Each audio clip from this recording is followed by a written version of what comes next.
It's bear hunting season, and Dan Campbell is hungry for some kneecaps. If you can just get a hold of them and you start dragging their ass out to the deep, dark abyss, you can drown them. The Kings of the North are back for another year of the brand new Lions. Make sure you're locked in to Detroit's #1 sports network for all the news and info on your Detroit Lions. Woodward Sports, let's go. Right, for all the news, all the sports, all the sound, all the clipping, you come to Woodward Sports Network, because simply put, we just do it the best. Welcome in to that network, and this is the Braylon Edwards Show 2.0. I am your host and excited to be here with you today. You see the Michigan. That's because my boy Justin Satawa is back in the building, back on the TD spot from his time covering the PWHL. And he absolutely crushed it. We'll get into that in a second. First, I say hello to my co-host, Anson Wells. Anson, how you doing? I'm good, man. I'm good. NBA draft is coming soon. I know we're going to talk about it next week, but I'm not really excited about anything but soccer right now. Yeah. I don't understand that. It's that period. I mean, there really isn't a lot going on right now. And what people are celebrating, it's not necessarily a team that you care to celebrate. And we'll get into that's the deal. NBA can't. That's what it really is. I want that draft, but I'll tell you, the soccer stuff with all the content attached of all the people in this country, truly I can't get enough. I think also for the soccer angle, as I said, what's up to my boy Sweet Potato Cam and B-Lad. How y'all doing over there? Everybody good? Beautiful, B. Got the energy going right? Yeah, go blue. Go blue, you know what it is. You know, I feel like I was on the golf course, as you can tell, played pretty decent. Shot 43 on the front, shot 48 on the back. You know what I'm saying? I wasn't as good down the stretch, but 91, still didn't break 90, but feeling good about that, though. But the Team USA, but the USA aspect as it relates to the soccer, and what's up to the chat? How you guys doing out there? Thank you for joining the show today. Excited to have you here. It's a chance to show off your country. Like, I think that's what you're always proud about when you have a World Cup, when you have an Olympics or a Winter Olympics, when you have something of that magnitude in your country. It's a chance for you to show off what your country is, what makes your country special, what you like about your city. It's in Boston. You know, for Canada, they got Toronto going on, and obviously we have Seattle as well as California. So I like that aspect, ingratiating and showing people America's culture and the things that we like. So that part is kind of cool. Yeah, I mean, mixed reviews on Qatar in the last World Cup. That you think about, a whole journalist that got smoked. That's right. You think about like Sochi Olympics in Russia, all kinds of problems. Yeah. And considering the public image, whether it's justified or not, that's being broadcast to the world of this country, to have people come here and be surprised at how much they love it, to the point where there's just so much content out there. Yeah. It's really cool. We're knocking it out of the park. It's not just people enjoying Buc-ee's and Chick-fil-A. Yeah. It's people, I mean, these stadium shots are epic. This whole scene of everything that's going on. I don't know if you saw the match down in Monterrey, Mexico. Oh, there you go. Man, that stadium, wow. Yeah. I pronounced it right, too, because there's someone in Monterrey that would be very mad at me if I said it wrong. Yeah, electricity right now, it's kind of like, and for lack of a better word, it's almost like Berlin in 36. You know, just as a historian, people thought that they were going to go and see one thing as it relates to Hitler and what was going on, and they were pleasantly surprised at how well that was put on. Now, there is a group of people that way back right there, bro. I did, but I'm just saying, when you get the history lesson and you watch it, you see how it was. You think one thing about Germany, which is fair or not, but in that 1936, you watch the Olympics, man, it went off without a hitch, with the exception of one thing. Jay, rich country at that point. 100%. Satawa, tell us a little bit more about the PWHL. Yesterday, we showed you video. We talked about excitement for what this can be. Gordo shared his excitement a little bit, but you've been covering this event for the last 2 days. Talk about what the PWHL and how lucky we are to give up the draft capital to go get who we got. Well, you know, we're bringing home essentially the best women's hockey player of all time. She is known for that by every group that is known in the women's hockey space. So we are getting an absolute legend. And, you know, the trade, you know, we gave up, you know, first-round assets, but this is an aggressive GM that we have in Amon-Ra, who is the first Amon-Ra is our GM? Yes. No way! Yes. Check it out. And I got her rookie card, man. That was a Chase card back in the 90s. I bet. Hell yeah. What was her rookie year? It's like 92, 90. Yeah, she played. Okay. She was the woman who played in the NHL. Goalie. Yeah. She was a goalie, and so we drafted a goalie last night, and I actually got to catch up with her Andrea Bernelli, our first pick in franchise history before the draft. And we had talked over these last couple of days about how much she wanted to come to Detroit. And so she told me about it before she ended up getting drafted. Jalen Brandley, the number 1 goalie prospect in this draft. I have to ask you, what is your first impressions? Obviously, we're in the Fox, a staple of Detroit. What is your impressions of the city of Detroit as you're about to get your name called here at the PWHL draft? Oh, it's been wonderful. You know, the weather has been very nice, actually.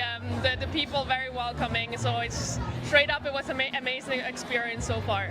And obviously, you know, Detroit has no goalie on their roster right now. If that were on the case, would you love to come to Detroit? 100%. You know what? I'm just happy to be here. I'm happy to, you know, get my name called, and wherever I'm going to end up, I'm going to love it either way.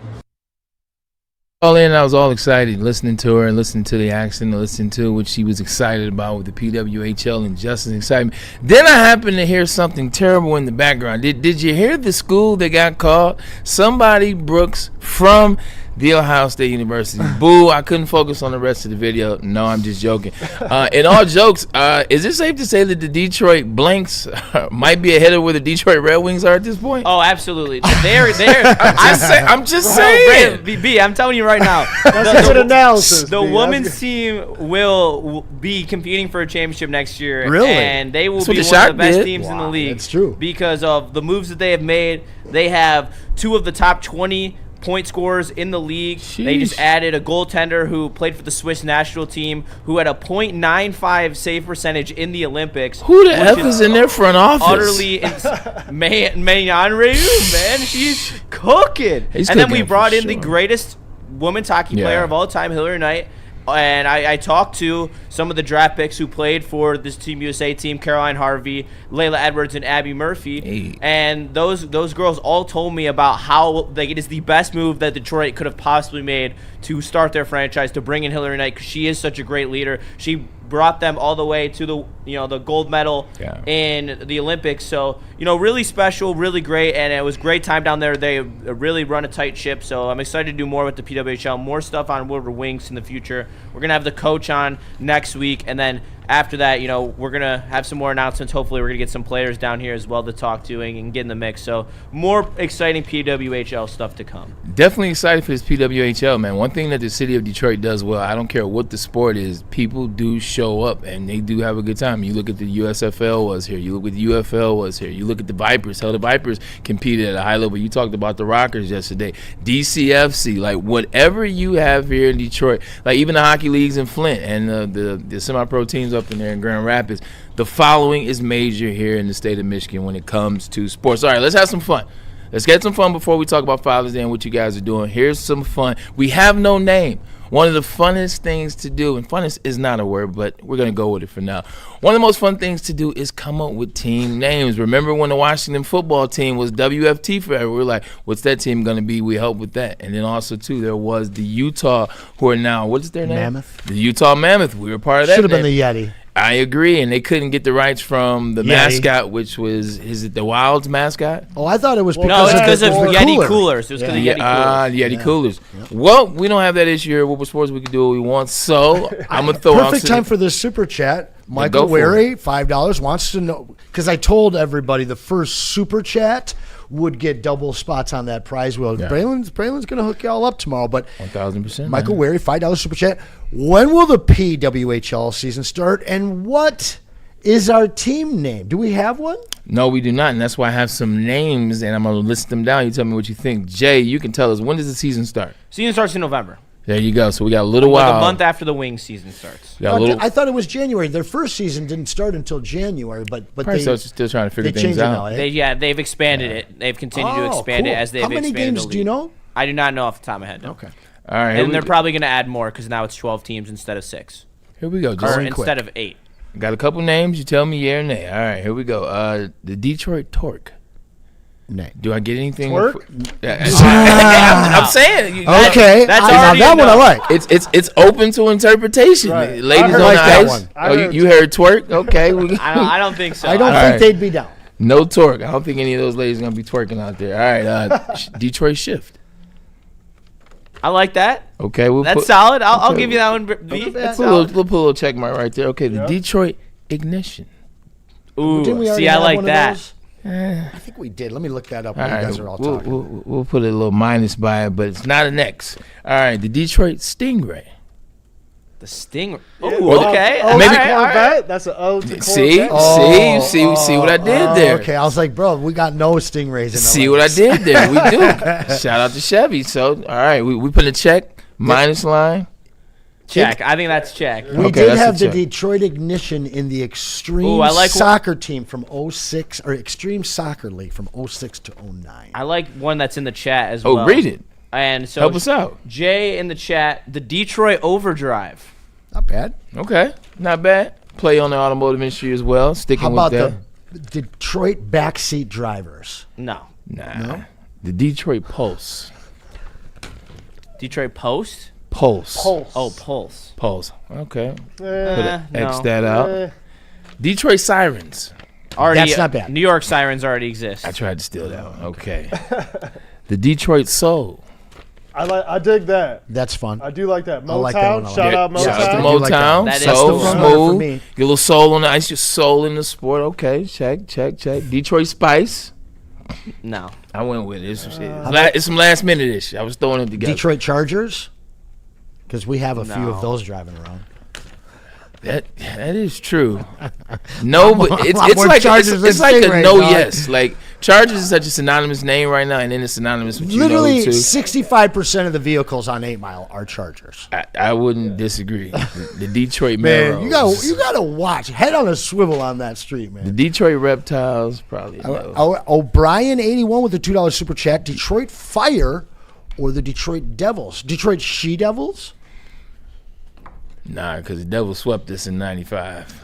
F the Devils. Yeah, And you got to be thinking Martin Brodeur. it can't have a team like a hockey team. You know, it could be a different sports name. Yeah. I think like you could cross it in that way. But I'm not gonna do like the Detroit Stars. Someone was talking about like this Detroit Spirit, but like I was like Saginaw Spirit is already in Saginaw. I know it's an OHL team, but that feels like it's too close to Spirit of actually do Detroit. that.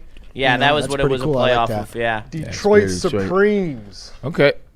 Hey. That's I not like that. bad either. Hey, shout out to Diana Ross and the crew. The Detroit River Rush. No. Detroit Fists. It's another statue. It's another statue. Just be careful not to add the ing on. I didn't. Okay. 1,000. But those are just a couple names. So okay, we got. Yeah, let's not do that. Yeah, we'll let the professionals do it. Speaking of fists, did you see Oh my the God. giant paws on Lindsey Hunter?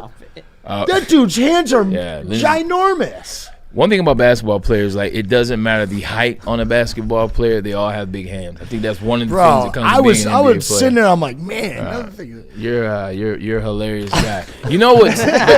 You're smiling There's now. a pause somewhere in here right now. No, it's not. I know something that's not gonna make you smile. There's a certain team that won a certain championship that is celebrating Whoa, today. I am not the letting city you of get New out of York. that segment without your other idea. I know you don't chicken out. I'm not. Well, first of all, I'm not checking out anything. Like this is part of the Open. The Open was. But there's another name you had for them that you didn't read. Oh, I didn't read it because it was in my head. I was thinking about a certain movie. James Bond? 100%, where the vixen's name was Pussy Galore. I was like, what about Octopussy? Well, we throw him on the ice. There you. All right. Then that's where I. That's where I. guys. I'm just, what are you talking about? Detroit Octopussies has a certain charm to it. And it also has a certain You guys are It also has a certain. ill to Justin may not be allowed back in the complex. You guys are gonna. it. It wasn't me. It was this guy over here, man. Not my idea. Oh, but you brought it back. Realistic. That is a great movie, though. It is James Bond. It is. Hello movie. Roger James Moore, Bond movies shout are out. great. Not a great name. Let's can it. Come on. What are we doing, guys? Like, let's It's show some can. respect to these women. Like It was fucking canned. A. It was. It was canned. Yeah. It was canned. What's not canned was the New York Knicks celebration, which is going on right now all around the city. We have footage, and certain individual is not necessarily too happy, and that is one Anson Wells. How many people do you think came out for it? 12. Million? Right. I'm just That asking. might be fair. Yeah, 12 million. I'm just Might be 1.2. That's for sure. I'm still confused on if this is dope or not. I know. Like it's like I feel like the people that have been in basketball, like Ernie, that talk about it and hype it up, like they understand and they're able to sell you what it is. And I think the fans that were outside, not necessarily in MSG or on the road, they can feel what it is. But I don't know. That might be a little early because like there's nobody over there. It's also like 4 different blocks. Like usually when you see, that's you what just it see looked like. one It block. wrapped around. That was like okay. 4 blocks. There might be in between people. those two, it's just packed out. But And doing their thing. You know, we actually hope here in Detroit that we're doing the same thing, and we're hope with the Detroit Pistons in the coming years, maybe next year. In order for that to happen, the Detroit Pistons have to draft well. The offseason has to go well. Trajen Langdon was at the podium talking about what this offseason can look like with the draft coming this Tuesday. Stay tuned. We'll get a little message in on that. You know, I'm trying to tease just a little bit, if you will. But, Anson, tell me about All Day IPA. Man, listen, All Day IPA is no tease. It's 4.7% alcohol by volume. So it does pack a punch. But it's got that citrusy, crisp, balanced taste. Well, it's made it the number 1 IPA in the category for 15 years now. So whatever you're doing this summer, do it with an all-day IPA in your hand. But make sure when you do, you drink it responsibly. Because now we can save Juneteenth. Brad Holmes cooking, and the off-season smells good. Woodward Sports. You know how some things are so good they should be world famous, but they're not? Our house-made vinaigrette is one of those things. And the antipasta salad, we drizzle it over. Same with our hand-battered chicken tenders. Original recipe soups and pasta sauces. It's almost as if our original, world-famous Detroit-style pizza is mocking them. And that's not very nice. Planet Fitness now has even more best-in-class strength equipment. Join today for $1 down and save. We're stepping it up. We're not slowing down. Finding new faith, new focus. Love that new equipment smell. So, you in?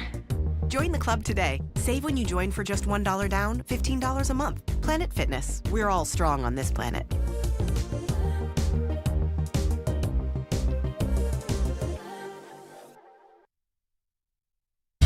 Game is won in the trenches, and our big fellas don't mess around. The Woodward Heavyweights on Woodward Sports.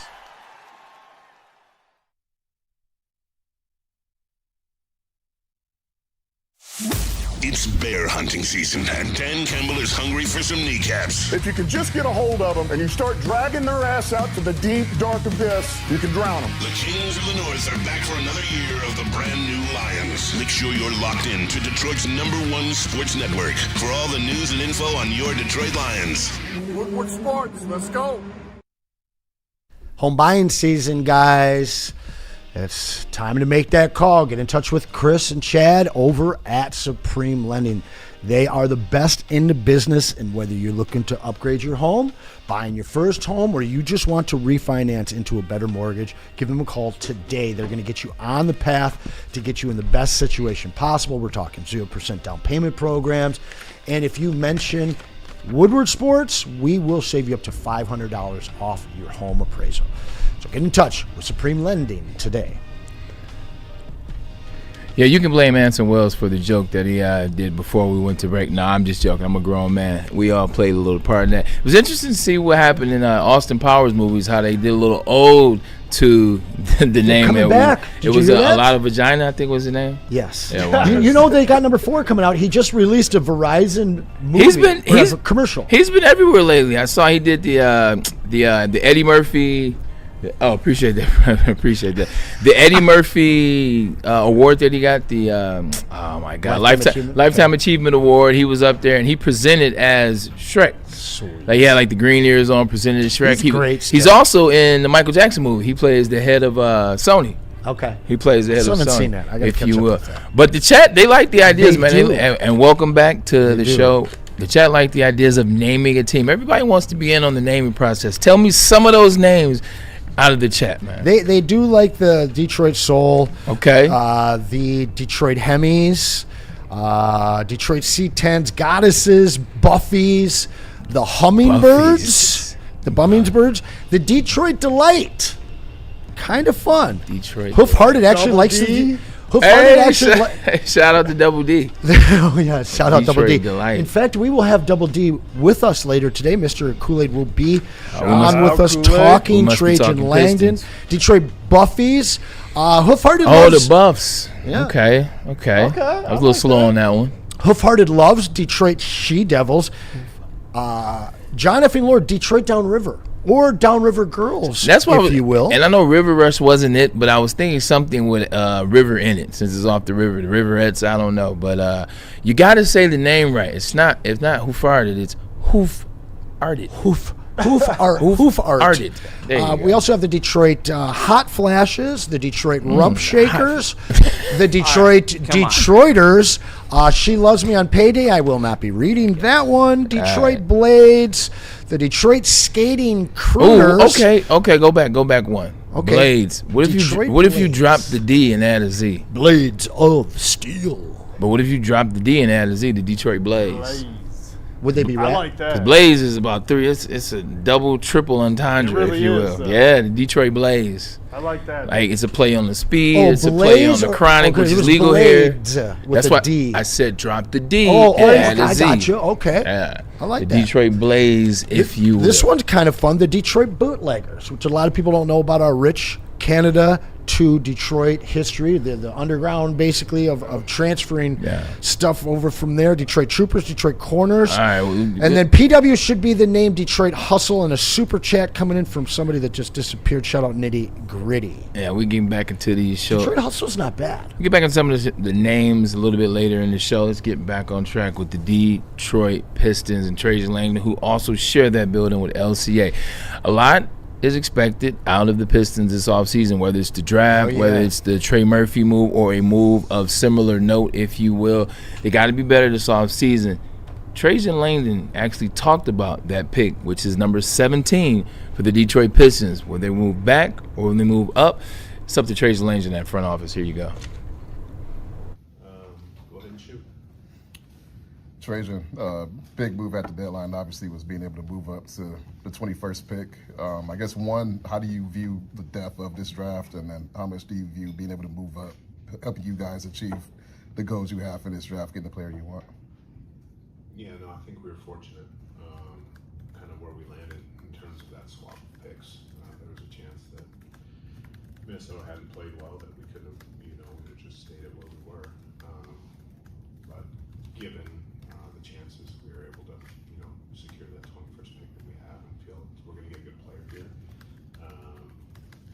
Couldn't have anticipated the amount of players that went back through the NIL to school, so I think that has kind of thinned up the depth of the draft. We still think it is a good draft, and I think we'll find a good player at 21. I don't think we'll look at flipping back or getting out, but could we look at situations to get up if need be? But I do think if we stay at 21, we'll find a player for that. Do you think, not just with your pick, but overall, there will be a lot of movement on draft night? There often is, but this year seems it might be pretty volatile, not just for you guys, but around the NBA. Yeah, I mean, look, we've talked to 29 teams around different things, and everybody's been pretty vague with concepts. But I do have a feel that people will be aggressively trying to get better, or looking at ways to get better, which we're doing the same thing through different roadmaps and trying to figure out what the best one is and how they can intersect with other teams to get things done. So probably. I don't think there'll be much movement within the lottery because I think you're going to get those teams will be good players where they're at. But I think maybe outside of it, picks could be used for players or picks could be used to flip forward when you have teams with multiple first-round picks. Very early or similar energy to Brad Holmes when he's at that podium in terms of the tone, in terms of the chillness, in terms of he's laid back, he's lax, not necessarily excited, almost looks bored to a certain extent. But he talked about it. He talked about not necessarily moving forward, not moving back. There's a ton of talent in this draft. Anson, talk about the talent level in this draft, because at pick 21, you heard what he said. He said, we feel like we can get somebody good in this draft at pick 21 because of how much talent is in the draft. Is there enough talent in this NBA draft to get a substantial pick at 21, or do they need to move forward to try to help this team out? This is some really intriguing audio that we're hearing from Trajen right now, because we're so fixated on Trey Murphy or some sort of trade, whether it's Tyler Harrow or one of the other names that have been mentioned recently. I think everybody in town expects him to move this trade. Maybe should I say wants. These guys might still be in a youth movement, a commitment to a young core, so that they can be great for 10 years. They might be looking at a smaller trade where they don't have to move this pick, because I'm going to be honest with you. This is the best draft pick that the Pistons will own for the rest of this decade at 21. And this is the best draft, talent-wise, since LeBron came out. 23 years, I'm going to say it right now. There's so many names in this draft, and there's so many guys that leak into the 15s and into the 20s. I'll tell you, there's going to be guys coming out of the early second round in this draft. Now, to move up, there are some players on this team that you can move.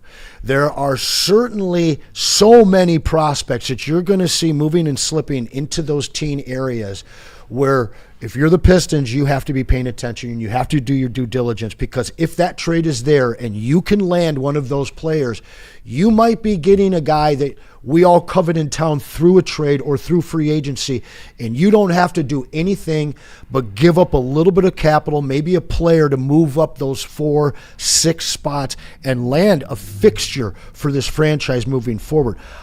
This caught me off guard, Bray. I'm not going to lie. Yeah. I'm quite excited by this. I think there's plenty of guys that will be there at 21, but there's a certain kid out of Duke that I don't think gets past OKC.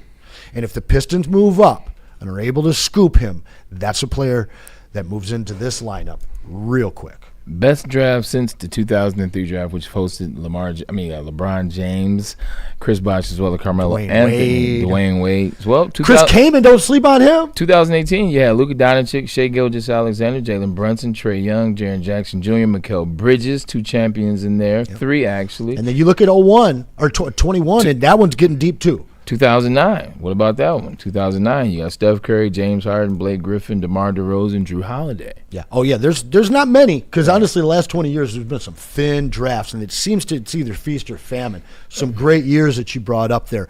This is another one of them, Bray. I will say this, and just watching the collegiate basketball level last year, you understand that this is a better draft, and you know why there was so much engagement in college basketball this year. Before last year, B-Lad, tell me, before last year, when's the last time that you've watched every single game, every single round of March Madness? Because legitimately, this past season, I watched them all. The one before, I'm getting down to Sweet 16. The one before that, I got down to Sweet 16. 3 years ago, I didn't start watching to the Elite Eight. Like last year, the engagement was real, and the play, especially at the guard position, was up. Yeah, I think we saw the most NBA-ready talent in this last tournament. I really like Darius Akoff's play a lot, and I thought, shout out to Detroit. He's a very I'm very high on him, and I wouldn't be surprised if he falls out, or I would be surprised if he falls out of the top 3 players picked. But yeah, you hit it right on the nose. This is one of the most deep. I watched every single round as well this last season, and that's kind of coming rare because I have a lot of things going on, but didn't have football, so that's how I was able to watch. But it should be interesting. I mean, we haven't really seen a draft this deep, so. I'm excited. I'm just ready to sit back and watch, really. Speaking of the Knicks, I know we hate them here and we don't have to talk about it too much, but the small guard, the small backcourt, Jalen Brunson able to maybe dispel that myth with he and Josh Hart winning the championship this year. Does that play well for a Darius Akoff? Does that play well for some of these smaller guards in the NBA? It plays well for Abuka Okori. And that's a guy that's there. I talked about him about a month ago at the end of the first round. I believe that his stock will rise. This is a Ja Morant size guy, about 6'2", 190, small frame, but he can score at all 3 levels. Maybe the deepest bag coming out of college. Playing at Stanford, it's not the greatest competition, but we saw him in the tournament. We saw him throughout the season. I mean, this kid, to me, if you put him in your second unit as your backup point guard, you're not going to remember who Mr. Jenkins is. You're going to have a guy that's dynamic as a scorer. So I do think that there's options to move back as well if you're able to get a guy like that. And seeing what Jalen Brunson did, it's got to give you a lot of confidence in those smaller guards. Definitely want to talk about the confidence of the Detroit Pistons this year. This is a very pivotal off season. Sure you saw so how far they were able to get there last year. And now you're starting to see the Knicks. Nobody had the Knicks win the NBA championship before the season started. Hell, halfway through the season, nobody even had them get into the second round. 2 years ago, look at the Indianapolis Pacers. Nobody had the Indianapolis Pacers taking OKC 7 games.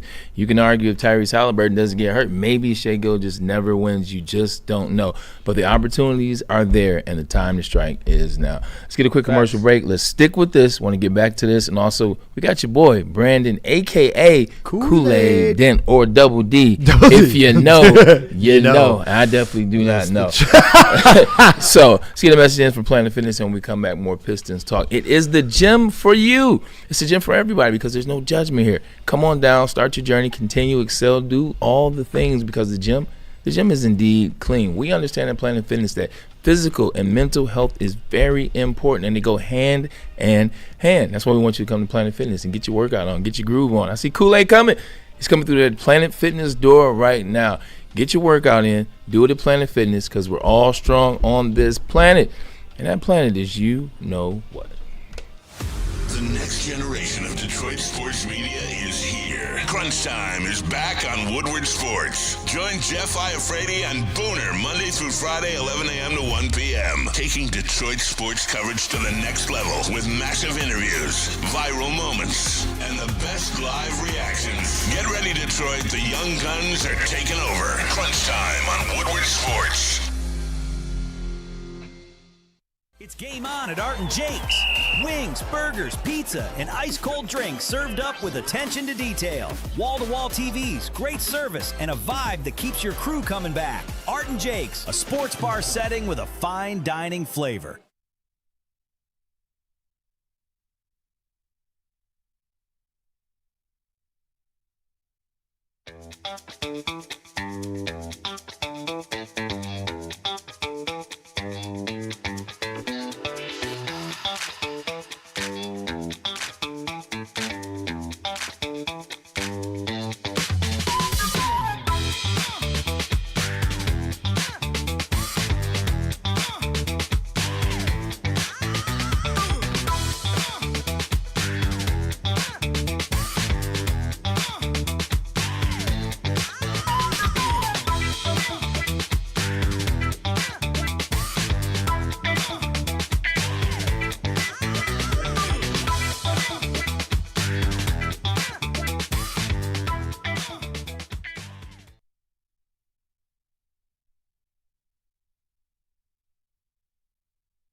Most talked about Detroit media by other Detroit media, and we love it. It's the Woodward Sports Network. At the State Title Agency, we've partnered up with the B side, and the B is my guy. You don't believe me? Coming back from this break, you'll see the picture to prove it. He understands this business. He and his mom have been doing it for a very long time. So the experience, the expertise that they're buying, refinancing, come on down and State Title Agents because they just do it the right way. No inconvenience, simplicity. They have late night closings, weekend closings. They make sure everything is tailor-made for you. All they're waiting for you is to call that number. All they're waiting for you is to reach out to them. For all your title needs, call Mr. Deeds. And we back. Put that picture up there. Speaking of me and the B side today at Dearborn Country Club. You know what? Appreciate him for the invite. Look at the B. With freaking yoked up Braylon. Let me come over here with Anson. All right. Let me. Anson, we'll just come off the screen, bro. That was fresh off the round, man. On the way here, shout out to the B. Of course, it's in amazing shape. Really good community out there. Had a good time, man. Had a good time. You got some chaps on him too. Hey, football player, man. You know football coaches. You know the former football players that turn coaches because you got the little kids that'll try you. That's right. You got let it try me. I saw you out there at Calvin's camp too.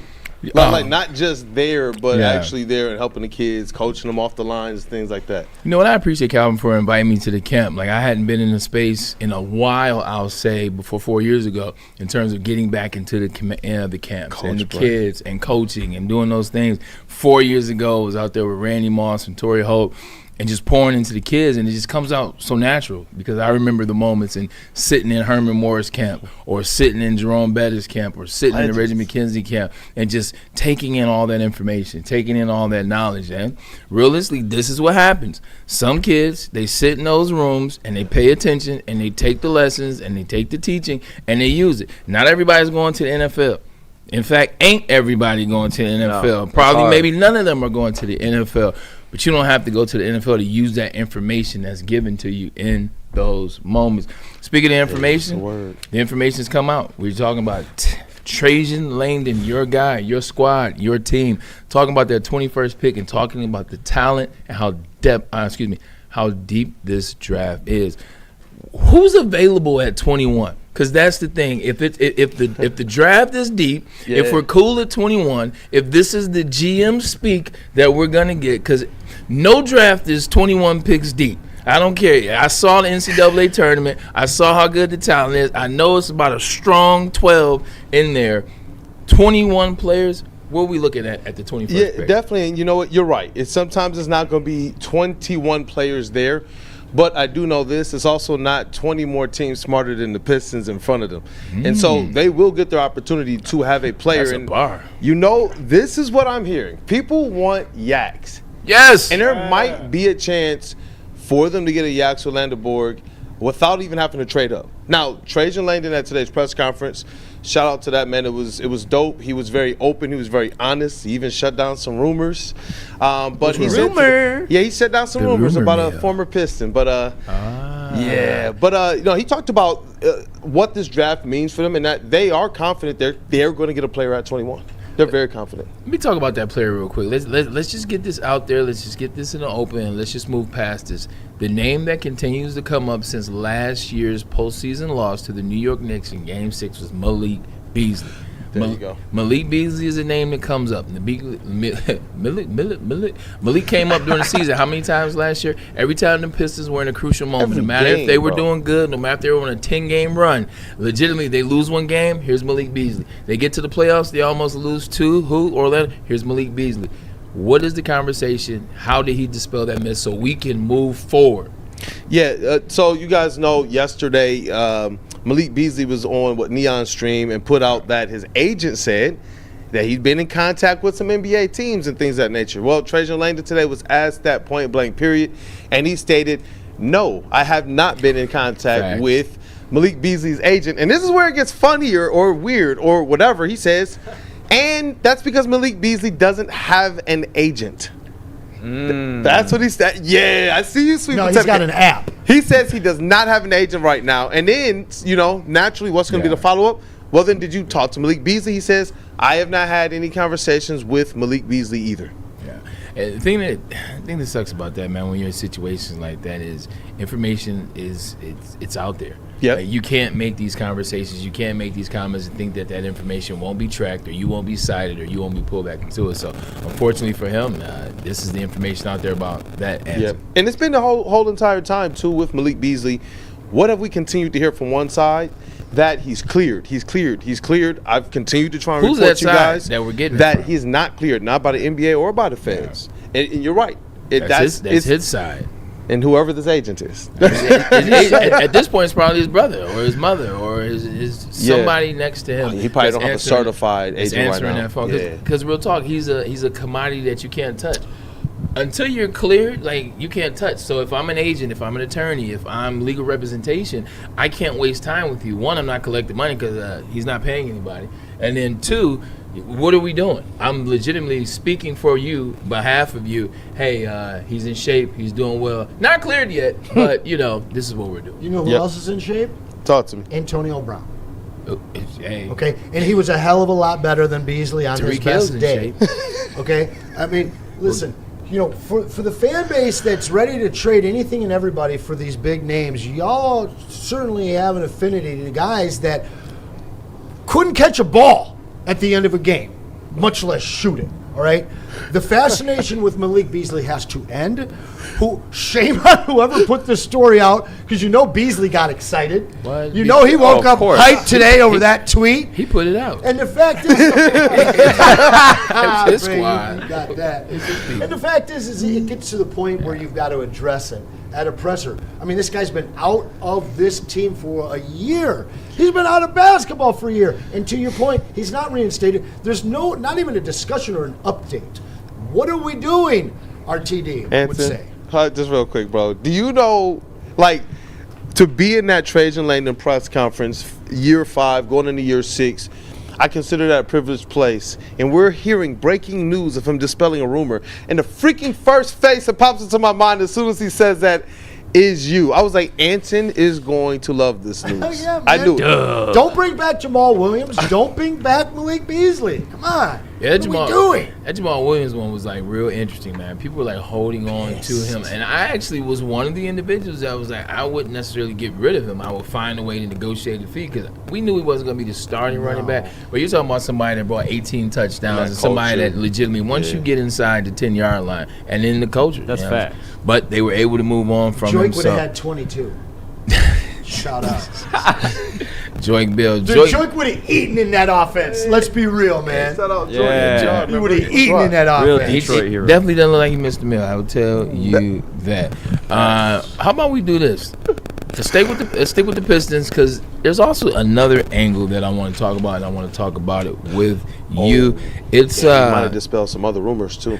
Other rumors, but even on the more fun side, the Anson side, if you will, there was somebody that said it was a weird finals, and that wasn't.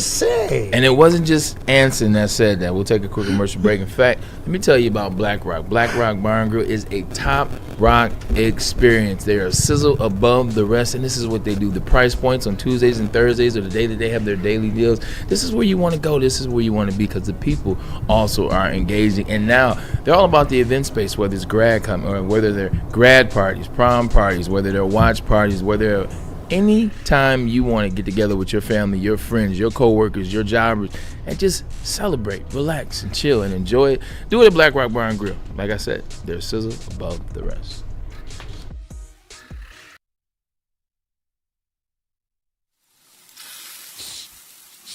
You smell that?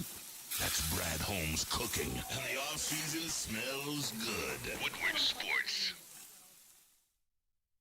You know how some things are so good they should be world famous, but they're not? Our house-made vinaigrette is one of those things. And the antipasto salad, we drizzle it over. Same with our hand-battered chicken tenders. Original recipe soups and pasta sauces. It's almost as if our original, world-famous Detroit-style pizza is mocking them. And that's not very nice. It's mortgage's symbol of excellence, part of the very fabric of mortgage pros. The Blue Jacket, a symbol reserved for those that have separated themselves from the pack. Those who chose discipline over excuses, standards over shortcuts. At Mortgage Pros, greatness isn't given, it is earned.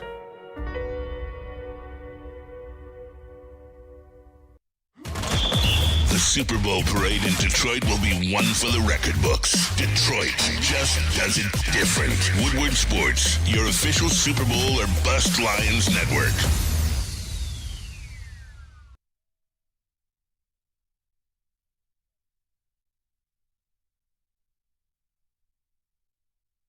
It's no secret. You've known for 80 years here in Detroit, legendary Buddies created the best pizza in the land. Detroit style deep dish, and we want to save you 20% next time you get some. It is amazing Kool-Aid. And you can also throw a pizza party. You can throw a Buddy's pizza party. We'll save you maybe up to $200 off of that. Either way, it's the same code word. It's Woodward20 when you head on over to buddiespizza.com. But, I mean, look at that photo there. You guys know how good the pizza is. They don't just have pizza, though.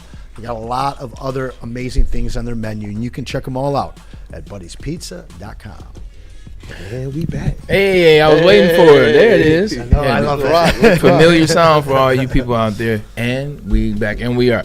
Welcome back to the Braylon Edwards Show here on Woodward Sports 2.0. Any comments, any super chats, anything we want to bring to the light, add to the conversation? Because I know the chat loves when Kool-Aid's talking about his Pistons. And they're hungry for Pistons right now. Okay. I think everybody's in the doldrums of the Tiger summer that we're dealing with right now. So with the draft on Tuesday, all of this trade talk. But, I'm seeing all kinds of stuff all over the board. I don't want to pick anything out. For me right now, hearing this news that he's talking about trading up in this draft when we're all focused on moving this pick, I was, flirting with the idea of moving back to get somebody like Okori. Where are you at with the idea of moving up into the teens? I'm okay with them moving up if it's for the right player. Yaxel Linderborg. Yeah. If there's a Yax, a You car. don't say. Yeah, come on, bro. Real quick, I should throw this out there. Right now, Mara 14, Morez 16, Yaxel sliding. Mara's going in the top 10. Mocked at 17. I'm hearing that it's almost becoming as if Yaxel was just on a crash course or a collision course for Carlos the Detroit Boozer Pistons. style? Remember him? Yes, sir. Second round guy. He had a good career. And you got to think about this. Trajen Langdon said some really interesting things about the draft and the fact that they have to hit on these picks. He said our core, our three best players are about to get very expensive. Our team's going to get very expensive. So it's important we hit on these. And that's what dispels the fact that we think that they're going to take any big swing, because he said we need these draft picks as well. So it's going to be interesting to see how they approach not just the draft, but also the free agent and the trade market with a person like a Trey Murphy. But, man, if there's a Cameron Carr, like I've seen his name be as high as in the lottery, but I've also seen it be as low as like 18, 19, 20, 21 as well. That's a player who, if you're looking at that OKC Thunder, where are they, number 17? I believe 17 and 12. I would trade up to number 17, just outside the lottery where it gets a little less expensive. If you see, we can have a pick of a player that we want, I would go after a person like a Cameron Carr. If I'm sitting still, Isaiah Evans from Duke. Well, Isaiah Evans from Duke is not going to be there. I'm sorry to cut you off. But that was the name that I mentioned. Please don't tell me he's rising up the charts now. No, he's honestly he's sticking where he's at. We saw him at the 20s a couple months ago. I told all of you guys he'd be a lottery pick. You're seeing him 15 to 18. I have a really hard time. Guy. Yeah. So I do think that now the what we could get lucky with, because I don't see OKC moving that 17 pick. I think that Yaxel is a absolute possibility for OKC. However, Isaiah Evans absolutely fits their profile.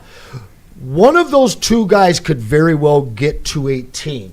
That's the trade that I believe that our guy is looking at, calling Charlotte and figuring out something. Does Charlotte want to add a fourth young guy with their trio of youngs?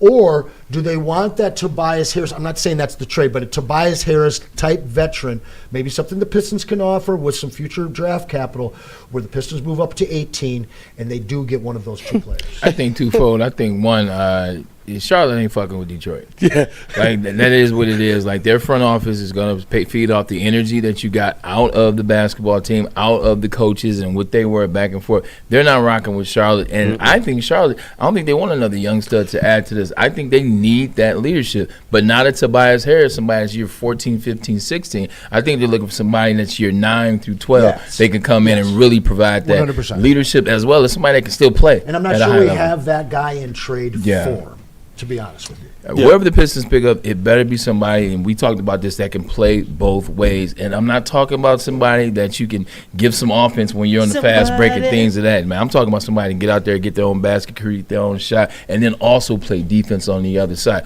Who is that guy for the Pistons from 17 to 21? Is that Yaxel Linderborg? Who else is that? Because that's what the Pistons need. I don't need another Sar Thompson. I don't need another Jalen Duren. I don't need another individual with beef stew.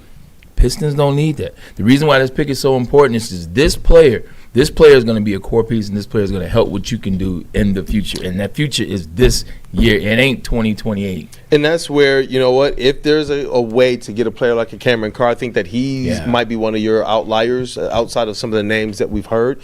I once thought he was going to be a person that was going to go in the lottery, but I've seen him since kind of in some people's 18, 19, 20 range. And I do believe if you can get a player like that, then you are adding somebody who has offensive punch, length, athleticism in ways that, and can utilize it in ways that Asar Thompson right now has to learn. And so for me, that's somebody that I'm looking at and I'm saying, you know what, if we can come away with a Cameron Carr, I'm going to be a happy camper. Cameron Carr, Isaiah Evans, obviously Yaxel. There's some people who believe, you look at that 4th spot, we need to get better. Whether it's in the starting position or whether it's off the bench, we have to get better at that position. The versatility and, like you said, the two-way ability of a potential of Yax. I love that, even if I know my guy over here in green doesn't. No, I don't hate the Yax pick. There's people in Detroit that talk about trading up to get him. I don't think that's the move by any means. Man. Well, he is the player that will most likely fall. Cameron Carr's not getting past 12. I've been hearing that name forever. I get the fantasy. It's not happening. In order to get to 12 or ahead of OKC at 12, you got to get to the 10-11 pick. I'm not sure that we have the capital. Are you willing to do a Joe Dumars style draft where you trade 2 ones just to move up 8 spots? I don't know if I'm willing. You got to really know who it is. And again, knowing that you're going to be getting probably a 29 or 28 pick from the Pistons, why are you going to do that in order to give up a guy like Cameron Carr? Now, let me give you the name that I'm shocked my longtime source matches up with ESPN's. Never happened before. I don't think you guys are going to love it because you're very familiar with one Iowa's Bennett Sturtz, 6'4" point guard, can shoot the lights out. The Pistons are in desperate need of a player that can control the tempo and execute a half-court offense for them. Really provide that scoring punch and outside shooting ability. Sizable player as well. Justin, I know you're tuned in and keyed in on the college game. Mr. College. Where are you at with that one? I see personally that's a great fit. If we got Sturtz, there's a lot of attractive names out there, but Sturtz is a guy who, he was in college a little longer, but he's a lights out shooter. His floor is stand up shooter and someone who can create his own shot and make some tough shots. He is a bigger, less athletic Marcus Sasser, in my opinion, and he's gonna be able to bring some very solid bench minutes to a team as a rookie with his basketball IQ. Basketball IQ is something that translates across every level, especially when you get to the highest level of the game. It becomes one of the most reliable things that you can have because you have to be able to control the tempo and control the space, and that's something that Bennett Sturtz does very well. And you said it, he controls the tempo of the game. He can when Iowa beat Florida, he controlled the entire game. He made Florida play to his will and to his speed, and that's why he was so masterful. I would love him in this backcourt to complement, Cade later when he's ready later in his career. Whoa. A lot of glaze on this guy. A lot of glaze between the two of you guys. No, I did get a chance to check him out, especially I think for me it started in the Big Ten tournament, watching what they were able to do in Iowa. Kind of like they woke up in that Big Ten tournament, and then you saw that when they beat Florida and they were running through the Final Four. Yeah. Definitely a player of discipline. One thing about Iowa, I don't care if it's football, if it's basketball, whatever it is, they're disciplined and they know their job. No doubt. You see that out of Sam Laporta, you see it out of Jack Campbell. I remember playing with guys out of Iowa and the same thing. All clubhouse guys. 100%. Hear me out on this.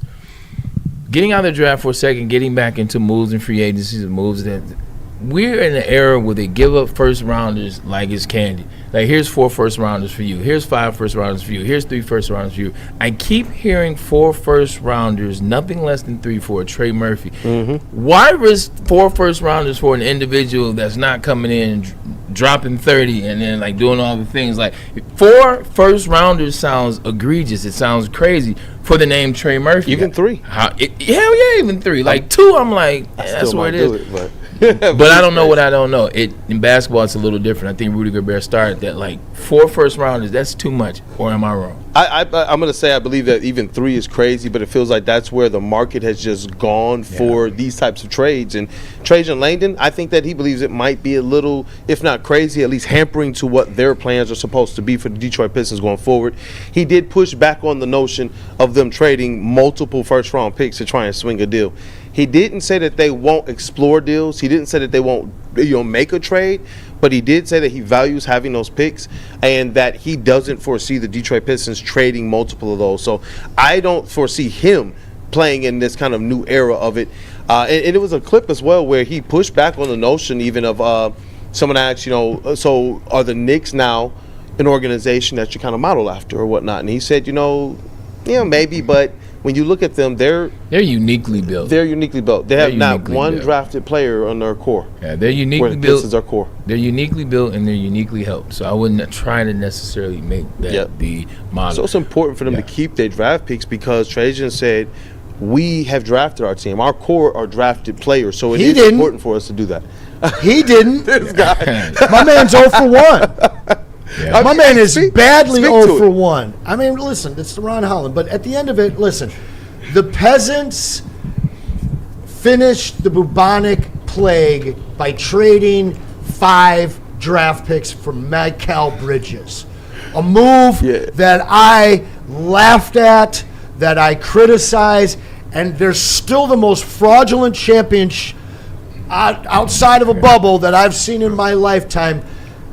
But Larry O'Brien sits in Pleasantville. And that's a fact. So when you look at that trade and you look what it did for them, I get it. He wants to build and he wants to be long-term. He's seen what Dan and Brad are doing. I'm sorry, man, but until you show me that you can draft in the top 5, why am I giving you a whole bunch in the late 20s?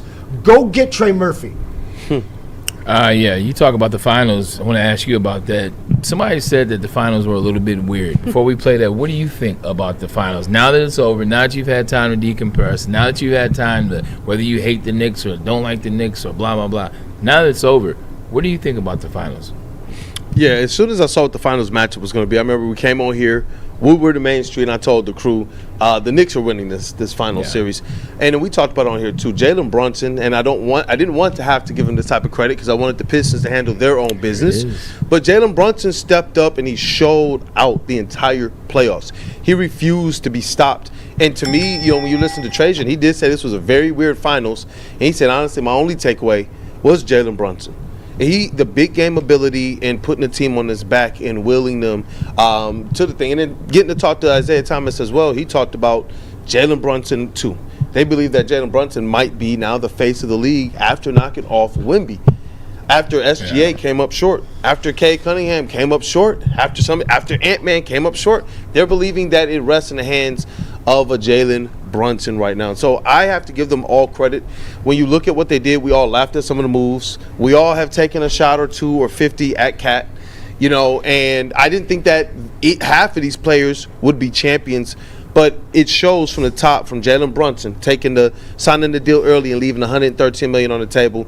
It shows from these people changing up their roles and trying to do different things to make sure, like Cat had to change up his roles when he came here. Those types of things. People committing to defense, even if they weren't the best, that team deserved to win it, and realistically, Jalen Brunson was just a monster. Well, here is that clip. This is Trajen Langdon talking about the NBA Finals. That might have been weird. Maybe, but it's a different market. From what I read and what I think I look at, they didn't have one player on their roster that they drafted. So I think from there, that's going to be completely different, right? Our best player we drafted here. So our top 3 players we drafted here. So I don't think that becomes a model for us. I think it's finding the players that fit our top 3 players and enhance what they can do around them. They'll continue to get better. And I think if we can enhance, the players that play with them, whether internally, externally, that's how we continue to grow and take steps.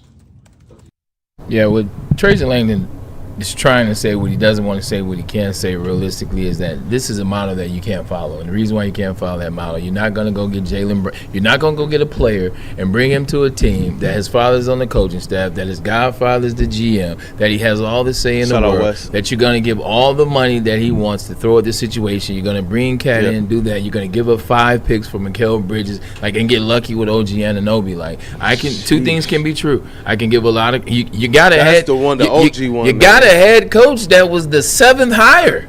He was the 7th one. So realistically, shout out to Jalen Brunson and what he is. Shout out for the Villanova crew and the Villanova connection.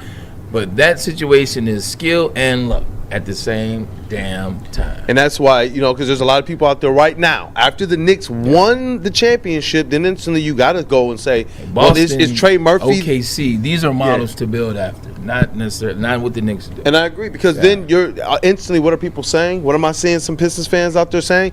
Yeah, we got to throw the picks at Trey Murphy. See that? Look what Mikal Bridges meant. And your team going to be playing over at Belle Isle if you do that. Your team going to be playing Belle Isle because they're going to get kicked out of LCA by the Red Wings of all people. And PWHL. Exactly. So, and the PHWL. You know what time it is. So, Dead Wings. PWHL. Let me get that right from my boy Justin Satawa. Let's take a break. Always love having you on the show, man. Definitely, this is fun, man. We got to keep doing this. You know what it is. Definitely, man. Shut up, brother. Pistons Elite. That boy Brandon Kool-Aid. If you're sticking around, man, conversation's gonna be good, man. If you're sticking around, conversation will be good. Let's pay some bills. Let's come back and get back on track.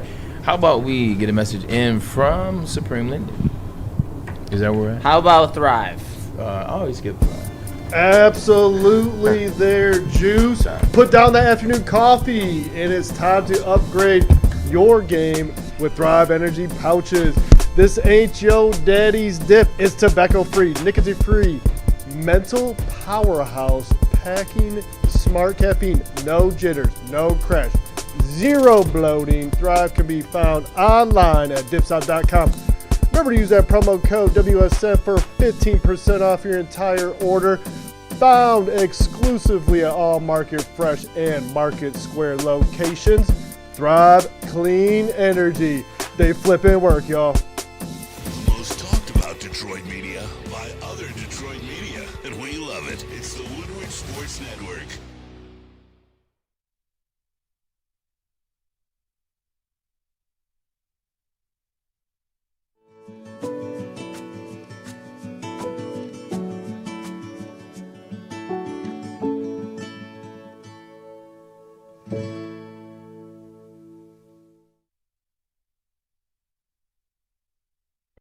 It's mortgage's symbol of excellence, part of the very fabric of mortgage pros. The Blue Jacket, a symbol reserved for those that have separated themselves from the pack. Those who chose discipline over excuses, standards over shortcuts. At Mortgage Pros, greatness isn't given, it is earned.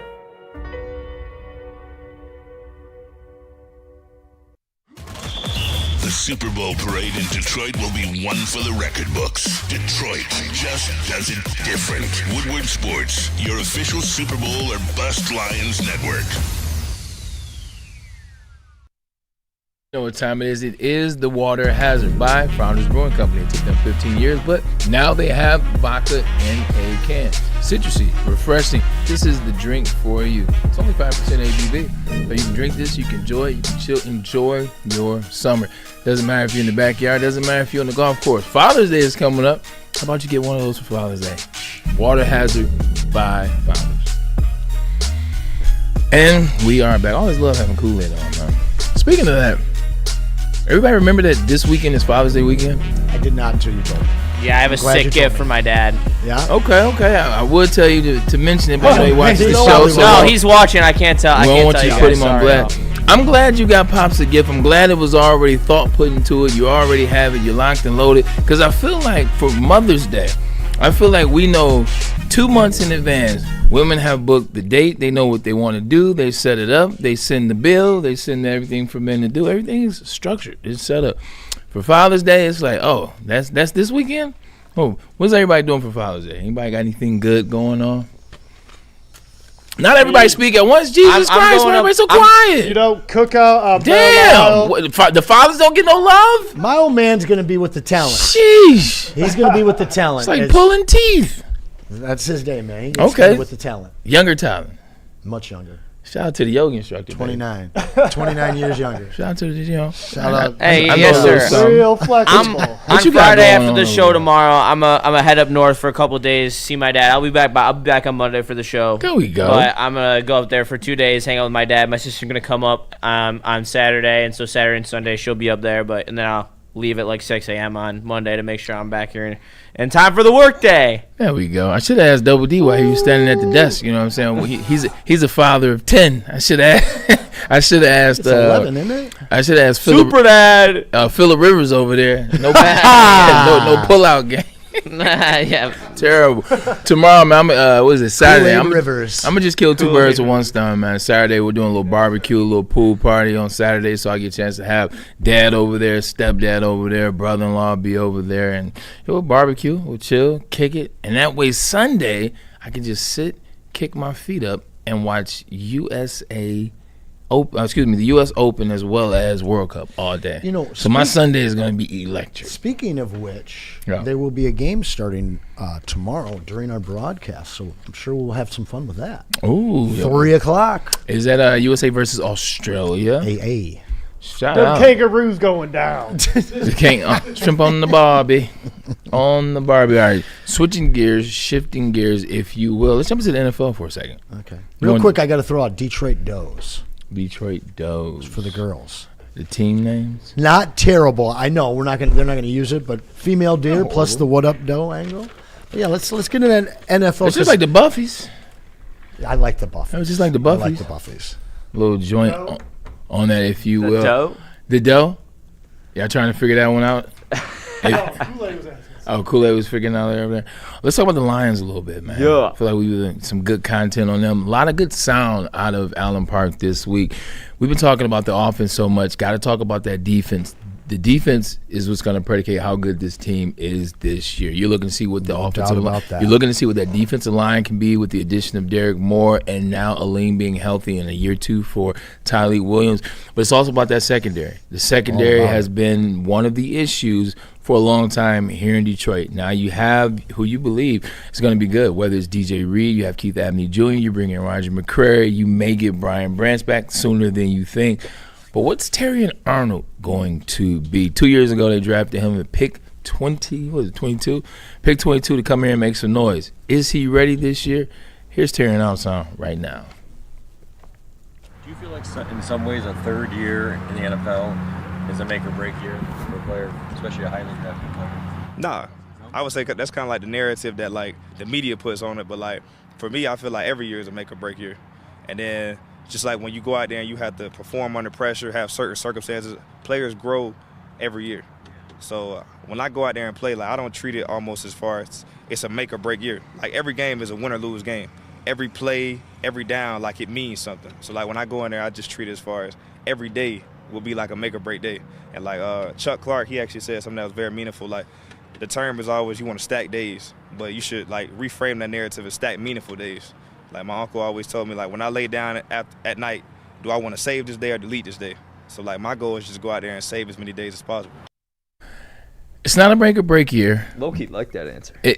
I do, but at the same time, it's not a make or break year, but it is a year that you need to break out. It is a year that you need to break through. It is a year that you need to shed what you did in year 2, shed what you thought the league was going to be in year 1, and you got to come into your own. I remember my third year, and I'm just speaking from experience, played with the Cleveland Browns, so I understand where he's coming from in terms of the DB room and what might not be in the DB room in terms of a vet that you can follow that's a Pro Bowler, this, that, and the third that can get you right. You have some bumps and bruises. You have some ups and downs at year 1. You're trying to figure out what the NFL is. I'm trying to figure out the speed. I'm trying to figure out the pace. I'm trying to figure out the knowledge.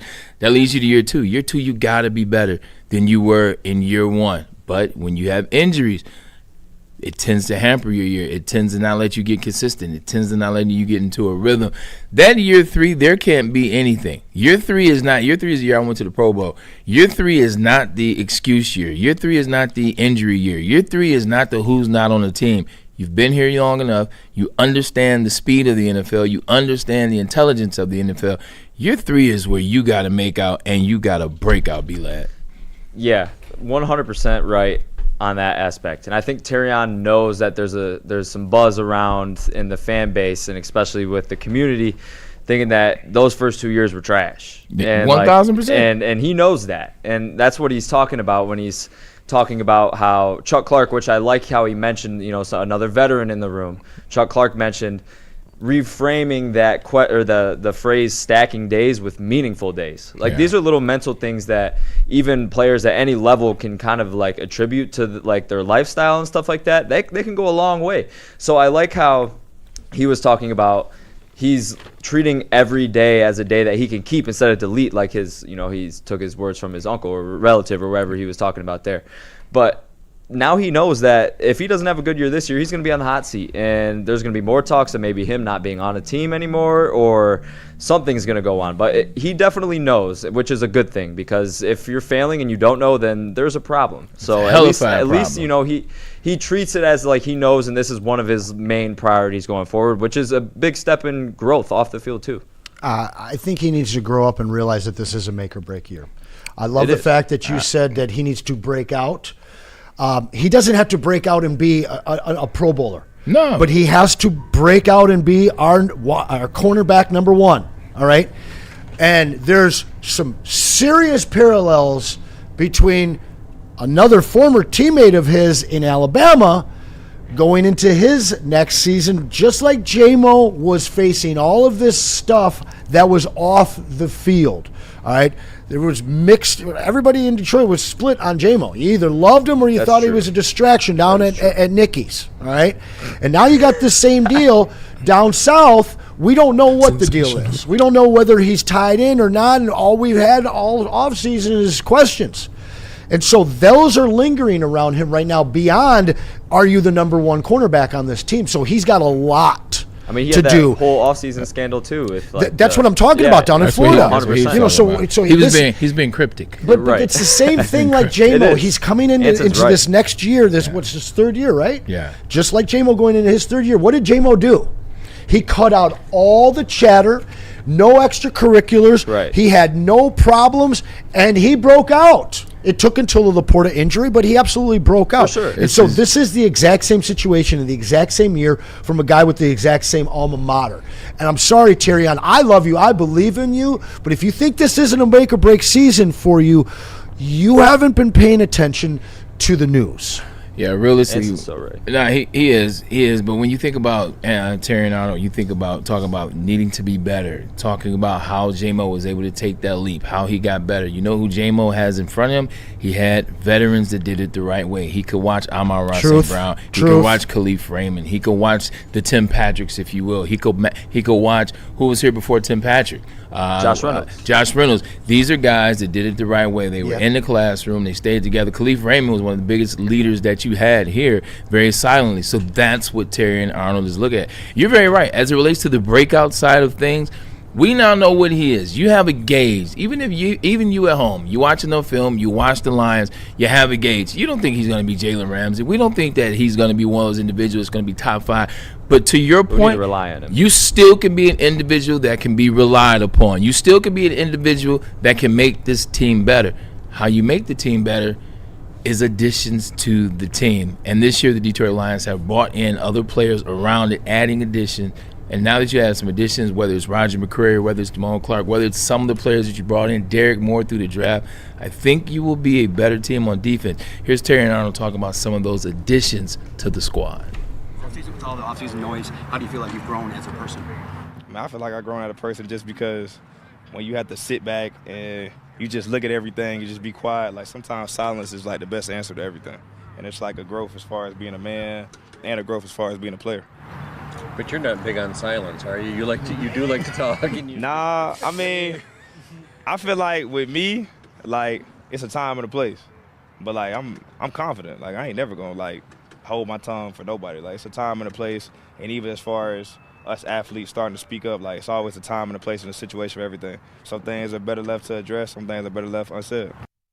Like Terrion still got that confidence, like he playing in Alabama. Like, sir, this the NFL. Like, this ain't Alabama. Like, what you did, you ain't got Nick Saban and Jalen Milroe or Devontae Smith and all those guys. Like, this is you now. This is you. So bring that confidence. What do you want to see, and what do you need to see, Jay, out of Terrion Arnold? Because all the comments and all the conversation, all the growth, and he put on weight. That's dope and that's cool. But I want to see what it looks like on the field. I want to see an NFL cornerback on the field. Facts, bro. Like, I mean, it's like I know he has the talent to do it. Like, I've seen it. Like, he's shown it in spurts. Now it's about putting it all together, staying healthy, and then with a better pass rush, like he could have a really nice breakout season. And I believe in Terrion Arnold. I think he's a good player. He's got the pedigree. And you know what? corners have to be cocky. I have no problem with the confidence and arrogance that he portrays himself as, because when you play that position, it's a lot like baseball. You need to have that goldfish-style memory where you're not going to be successful all the time. You're going to get routed up. You're going to let up touchdowns. You're going to let up plays. But it's about being better in the overall than being worse. And that's where I think that he can take that jump. Those mistakes will become minimalized this year, and he's going to become a cleaner player, less penalties. And I have faith in Terrion Arnold. I'll tell you that. I really like Terrion Arnold as a player. I always liked him coming out of the draft. He always had great downhill ability as a tackler, and he's grown as a coverage player in the NFL, in my opinion. So I'm really excited to see what he's got this year for the Detroit Lions. Yeah, you're absolutely right. All DBs get cooked, and all wide receivers get jammed at the line of scrimmage. Maybe not Devontae Adams, and maybe not Tyreek Hill, but all receivers get jammed up. But it's how you consistently play. It's what you do after that. And right now, I don't need to see that energy, and I don't need to see that over moxie until you get out there and you do it consistently on that field. But having that defense, now you have a defensive line that you may believe in. Now that you have a secondary that you might believe in because there's more depth, now you can believe in more. One of those additions that we like is Derrick Moore from the University of Michigan. Want to get in. We got some video of him talking. Want to see what can number 8 or Big 8, as they call him back home, can be. Let's take a quick commercial break. Tell me about pure psychology. Guys, it's not May anymore. It's not Mental Health Awareness Month, but I know you've been thinking about it, and I know it's not an easy thing to get started. I mean, really, who do you even talk to about it? Where do you call? Well, I'm going to show you right now. It's PurePsychMI.com. That's where you're going to head. We've partnered with these guys, and they are not the cookie cutter company. They are going to tailor a program specifically for you and your needs. PTSD, anxiety, relationship, whatever those needs are, it's time to get that started. And you can get it started at PurePsychMI.com. It's bear hunting season, and Dan Campbell is hungry for some kneecaps. If you can just get a hold of them and you start dragging their ass out to the deep, dark abyss, you can drown them. The Kings of the North are back for another year of the brand new Lions. Make sure you're locked in to Detroit's #1 sports network for all the news and info on your Detroit Lions. Woodward Sports, let's go. Finally, life-enhancing LASIK surgery at a price you can afford. Michigan's most experienced eye surgeon, Dr. Yaldo, is offering the most advanced LASIK at just $1,699 per eye, regardless of your prescription. Imagine not just being free from contacts and glasses, but actually seeing better without them. This limited 2026 spring offer is thousands less than others charge. Go to YaldoEyeCenter.com for your free evaluation and save. This is a hungry bear. This is Carl and Jeff. Carl isn't worried because he has focused energy to spare thanks to Thrive energy pouches. Jeff didn't use Thrive when Carl offered. The bear is happy about that. Don't just survive, thrive.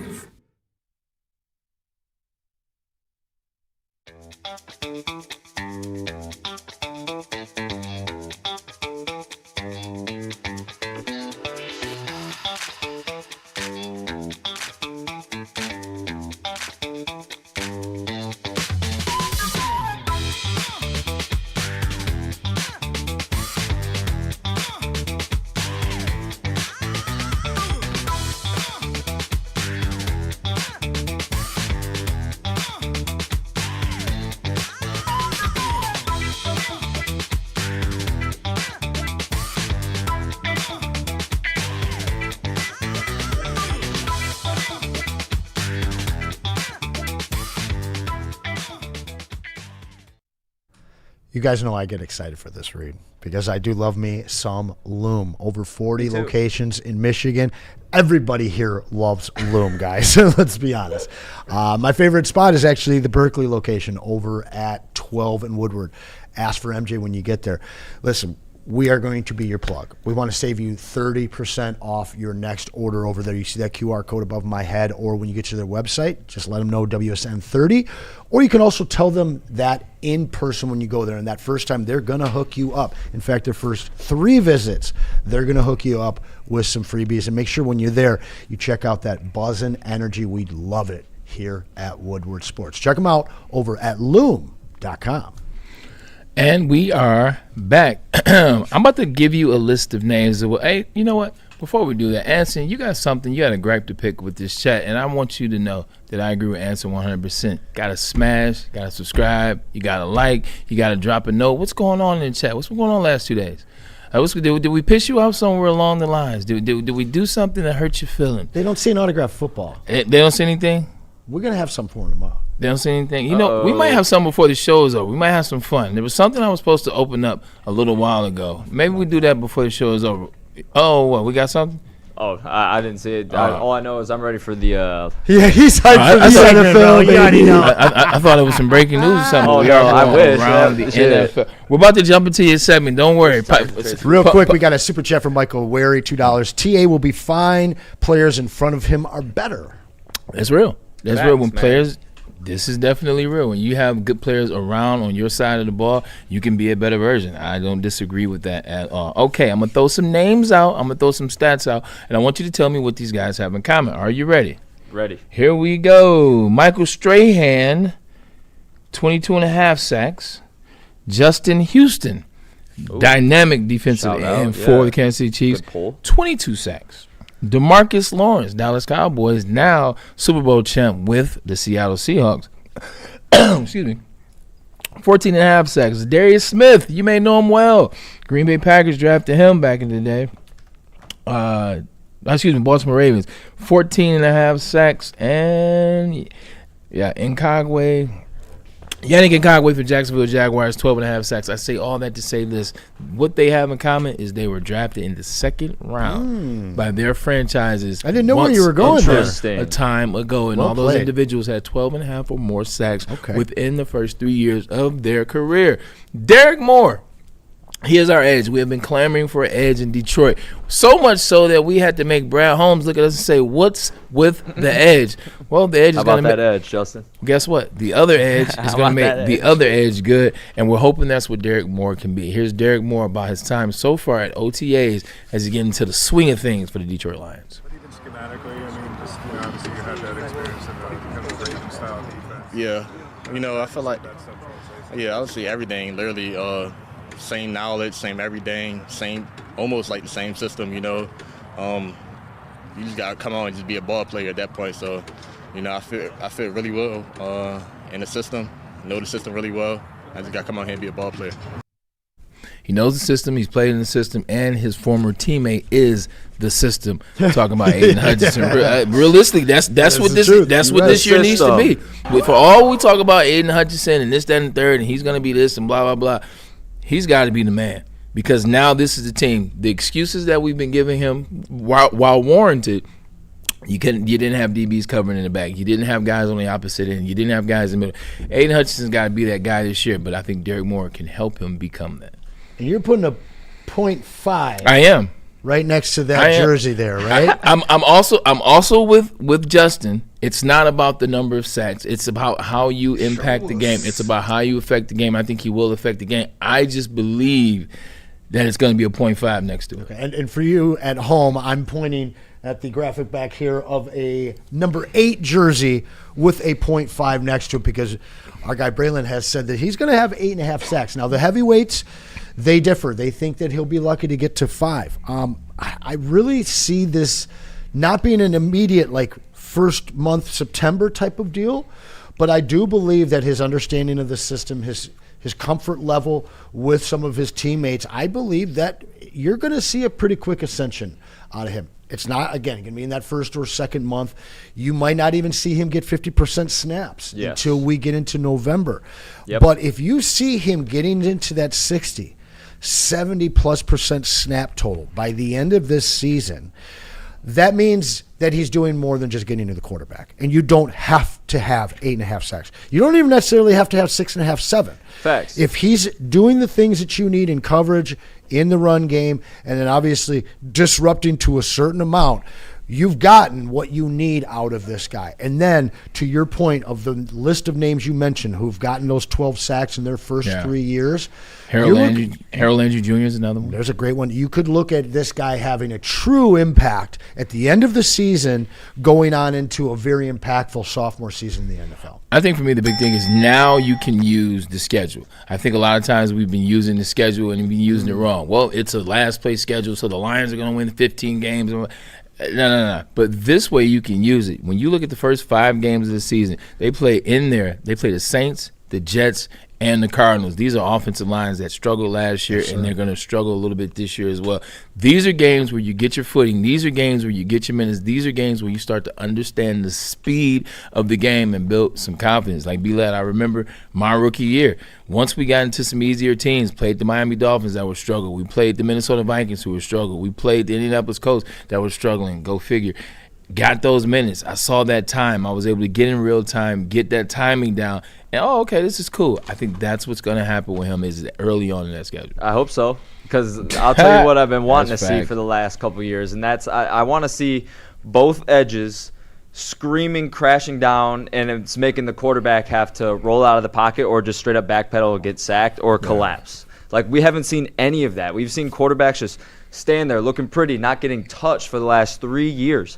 And I touch on it all the time, but like Houston, for example, like their edges just absolutely maul tackles, like scream down, contain the edge really fast. And that's what I'm trying to see. I'm trying to see how fast Derrick Moore and the other edges on our team can get to the quarterback, because that's what ultimately disrupts games. You're attacking their point guard constantly, and with the man with the ball is pressured like that, the offense is going to see mishaps. And like I said, I know we were talking about the sack total and stuff like that. I don't care about that. As long as he's coming down screaming, pressuring the quarterback on a consistent basis, that's all I really care about. And containing the edge as well. Obviously, it's a rookie year, second-round pick. He should be getting that starting role realistically, kind of getting late into the season, like week 9, week 10. Seeing way more snaps unless Wanham comes in and like absolutely wreaks havoc, and it should be the clear starter there. But I just want that time to pressure. That's what I want to see so bad. I want to see so they can take their focus off of Hutch, and they're like, all right, they actually have 2 legit ends now. It's crazy. When you look at Danielle Hunter as well as Will Anderson Jr., when you look at their stats side by side, they're almost identical. They're 3 sacks apart. I think one had 15 and a half, one had 12 and a half. Yes. But then they were 2 pressures off, and then they were 1 hurry off, and then like they were 28-30.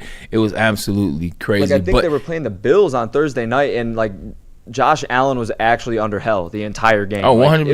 It was if they had anything going on offense. If they had anything on offense, they would have struggled. I know. But the good thing about that, too, is you won't just see him screaming downhill. When you look at Will Anderson Jr., he's able to play the run and the pass. Yes. When you look at Danielle just plays the run. Right. Derrick Moore is able to play the run and the pass. He can set the edge. This is one of the things that was very important for Brad Holmes and his staff, being able to set that edge in the run game. They struggled the last 8 weeks of the season in that run game, and this is another reason why they got D. Moore. Can I play devil's advocate here? Because I am high on Derrick Moore. But DJ Wanham is not great at one thing. He's very versatile. He can do coverage. The arm length. And he's quick. They talk about size. He's more of a cerebral player than he is a physically dominant player. Yeah. Right? Is it very possible that we could see a specialist role for Derrick Moore this year, with DJ Wanham brought in on a 1-year prove-it deal, where you allow him to soak up a large portion of the snaps in those versatile, you don't know what situations, when it's clear passing downs, you bring in Derrick Moore like an AQM this last year, and you let him slowly develop with the idea that Wanham's on a 1-year deal. This is your edge next year. We're going to put you in on occasion on other situations, but you are going to be our specialist this year. Learn how to get to the quarterback, and then you can do the rest in year 2. The difference between AQM and Derrick Moore is last year AQM, he's just going to get the quarterback. They knew he didn't. They knew he had nothing in the run game. They didn't try to use him in the run game, and he's not an edge setter. I got a joke, but I won't crack it. We're trying to stay on good terms with everybody. He's not an edge setter. The difference with Derrick Moore is he is an edge setter. What you're trying to do with DJ Wanham is you're trying to get him in there, let him be the guy, let him learn from him, but he's going to take over eventually. It's a matter of when. Is it going to be game 4? Is it game 10? Is it in the playoffs? He is going to be your opposite edge of Hutch moving forward in the future. It's just about when. Like AQM, see ball, get ball. If it's a run play, sit on the bench. That's right. That's how I see that. Take a lap. Yeah, speaking of taking a lap, let's do this. Okay, we're a little bit ahead, but I'm going to take the break now so that you can take your Around the NFL segment, that we can get a start from jump, get it rocking and rolling, get it crisp, get you loaded up, get you ready to go. Let's go. You ready to go? Yeah, I'm ready. All right. Anything NFL, I'm ready. 100%. I will tell you a little bit about Art and Jakes, and then we will come back and we will go around the NFL. Summer nights, cold drinks, and Tigers baseball. I know. But we are going to make the experience worthwhile. Come on down. Woodward Sports is headed to Art and Jakes in Sterling Heights, June 30th. That's coming up, ladies and gentlemen. That is around the corner. June 30th, we will be there. 7 p.m. Detroit takes on the Yankees. We won't miss a single pitch. Over 80 wall-to-wall TVs, 22 beers on tap to keep you refreshed, and a menu packed absolute fan favorites. Come party with us, grab a Founders, and watch the Tigers take on the Yankees. Sterling Heights, June 30th. The crew will be there. Will you? Well, only time will tell. See you then. Or not. Hunting season is almost here, Detroit, and your Lions are on the prowl. Make sure you're locked into Woodward Sports for all the Dan Campbell reactions, Jared Goff touchdowns, Amon-Ra first downs, Penny pancakes, Kirby picks, Gibbs big plays, and of course, Jack Fox's leg. Stay locked in on all your Lions coverage right here on Detroit's #1 sports network, Woodward Sports. It's mortgage's symbol of excellence, part of the very fabric of mortgage pros. The Blue Jacket, a symbol reserved for those that have separated themselves from the pack. Those who chose discipline over excuses, standards over shortcuts. At Mortgage Pros, greatness isn't given, it is earned. It's game on at Art and Jake's. Wings, burgers, pizza, and ice-cold drinks served up with attention to detail. Wall-to-wall TVs, great service, and a vibe that keeps your crew coming back. Art and Jake's, a sports bar setting with a fine dining flavor. The Super Bowl parade in Detroit will be one for the record books. Detroit just does it different. Woodward Sports, your official Super Bowl or Bust Lions network.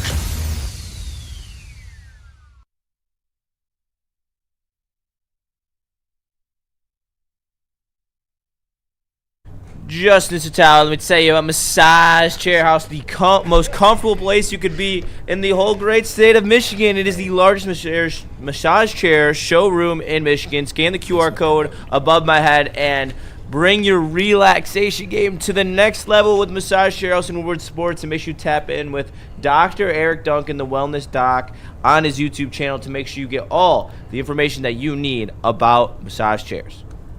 That's right. And we are back. What's going on in the chat, man? Have they livened up a little bit, man? Is the conversation engaged a little bit? Did I piss them off? They are arguing over something. They are arguing over the Knicks. What's going on? What are they arguing about the Knicks? So it is specifically my guy. Shoot, here's it. Is it Michael Weary? No, it is not Michael Weary. It is Jay something or other here. J-Obi. Okay. Who apparently his caps lock is broken. But my man is pissed. He's like, we would never trade. He's like, okay, Trey Murphy has never won anything. I would not trade 3 first-round picks for him. And I said, Mikal Bridges had never won anything, and they traded 5 for him. And he's like, yeah, but that was stupid, don't you think? And I said, yes, all the way up until Game 5, when they won a championship with Mikal Bridges. So he's going back and forth. Shout out Dante151 holding it down. But, yeah, there is quite the vicious basketball debate going on. Yeah, 2 things about that situation. Thing one, it's the dumbest move, and it's still the dumbest trade in NBA history. I don't care that it worked. The second side of that, though, is you're not going to get very many situations where you're making a move like that for a player that you know 2 guys on your team have already won a national championship with. And that was the situation. So it was like the player and also the familiarity. Oh, and we have a peasant. We have a peasant in the chat as well. You call that man a peasant. Shout out JJ47K. I think you have to be banned from calling them the peasant. No. I'm in agreement with that. No. I didn't. Did I call Brunson a peasant? But you call like the fan in the chat a peasant. I sure did. But he tuned into the show to see you. I'm giving him love. How you He gonna has call him a peasant? Detroit ties. I'm actually shouting out JJ47K because he's holding his own against our chat. However, he is a peasant. He's from the peasant fan base. They're out having their peasant revolt, their ticker tape parade. We're the fucking Shout out, peasants. JJ, buddy. Like, realistically. No, that's the Lions, buddy. No, how about all Detroit? We haven't won a championship since 08, brother. I was alive for a bunch of them, though, buddy. Hey, Shout out Cam and Braylon. Hey, college has been pretty good for me, though. Hey, Can't complain. but you know what? He's on that other side, Jay. I know. He's on that other side. Yes, you and I have both won one championship for our schools. Yep. And then I have ties to 2 Who more. is that? Oh, 01? Oh. It was so long ago, I forgot. My team 2000, baby. So long ago, I forgot. But you know what I didn't forget? I did not forget how much fun yesterday we had going around the NFL with B-Lad. So let's go ahead and bring it back. B-Lad, as he's jumping off at the bed, take us around the NFL. Alrighty, I will start us off. I'm telling you, we need to get a soundtrack or something. Oh, don't worry. It's in the works. So it's in the works. The Indianapolis Colts, I will start on this list. We do have a graphic for that. We could throw that up on the back. Well, there's no B-roll, Justin, so just for you to mention. But they are interested in signing a wide receiver now. They better sign a wide receiver. They don't have anybody. $30 million on Alec Pierce. Well, that's where I'm getting to right now. $30 million on Alec Pierce is insane. Crazy. There are 2 names that they are interested in the most. Number 1 being Deebo Samuel. Number 2 being Keenan Allen. But that leaves me, there are 2 other free agents available in the receiver room, and that is Tyreek Hill and Stephon Diggs, as you see in that graphic right there. All 4 of those guys are listed. But how do you feel about the Indianapolis Colts maybe taking a chance on Deebo or Keenan Allen, Bray? I mean, Keenan Allen would be kind of sweet over there. I'm not. So gonna Keenan lie. Allen is the one I would like. I think you're bringing in a guy. I love the professionalism. I love the line of scrimmage. I love what he brings to his team. You saw what he did. He went to Chicago's wide receiver room. It took a bump up. It went up. You saw that here in Detroit. He scored 2 touchdowns on you guys at the end of the season. And then he goes back to the Chargers, and you see how it worked out for Justin Herbert if they had an offensive line. I like Keenan Allen. I think it works with Pierce. I think it works with Josh Downs. He's not going to be he never really was a burner. He's legitimately a possession guy, first down guy, sticks guy, a guy you can trust.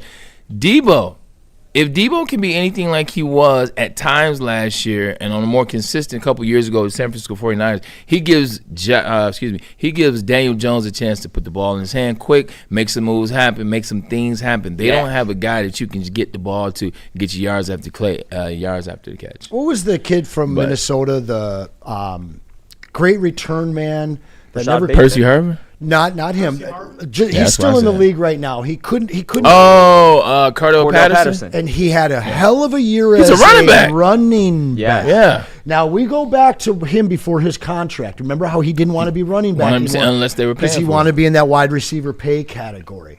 I'm going to tell you right now, this guy needs to go back to being a hybrid to get a job. He's got to be willing because he was tremendously effective in that role. But that also was 4 years ago, and that also was about 20 pounds ago. Like, what's Deebo's shape going to look like this year? Every year you're flirting with, is he going to be overweight? Is he going to be close to being overweight? Is he going to be overweight and then get mad that you call him overweight? Give me 40 carries and 40 catches, bro. 40 carries, 40 catches on the year? Mm-hmm. All right. I noticed that we're only talking about these 2. What about Tyreek Hill and what about Stephon Diggs? Problems. I would feel like Baltimore would have gotten Tyreek Hill already. I'm surprised he didn't go back. First of all, I'm surprised he's not back in Kansas City. Oh, absolutely. You 100%, Justin. You see one guy in Rashi Rice running out of the jail cell the other day and jumping into the car. Like, you got another guy right here who just ran out of the jail cell not too long ago.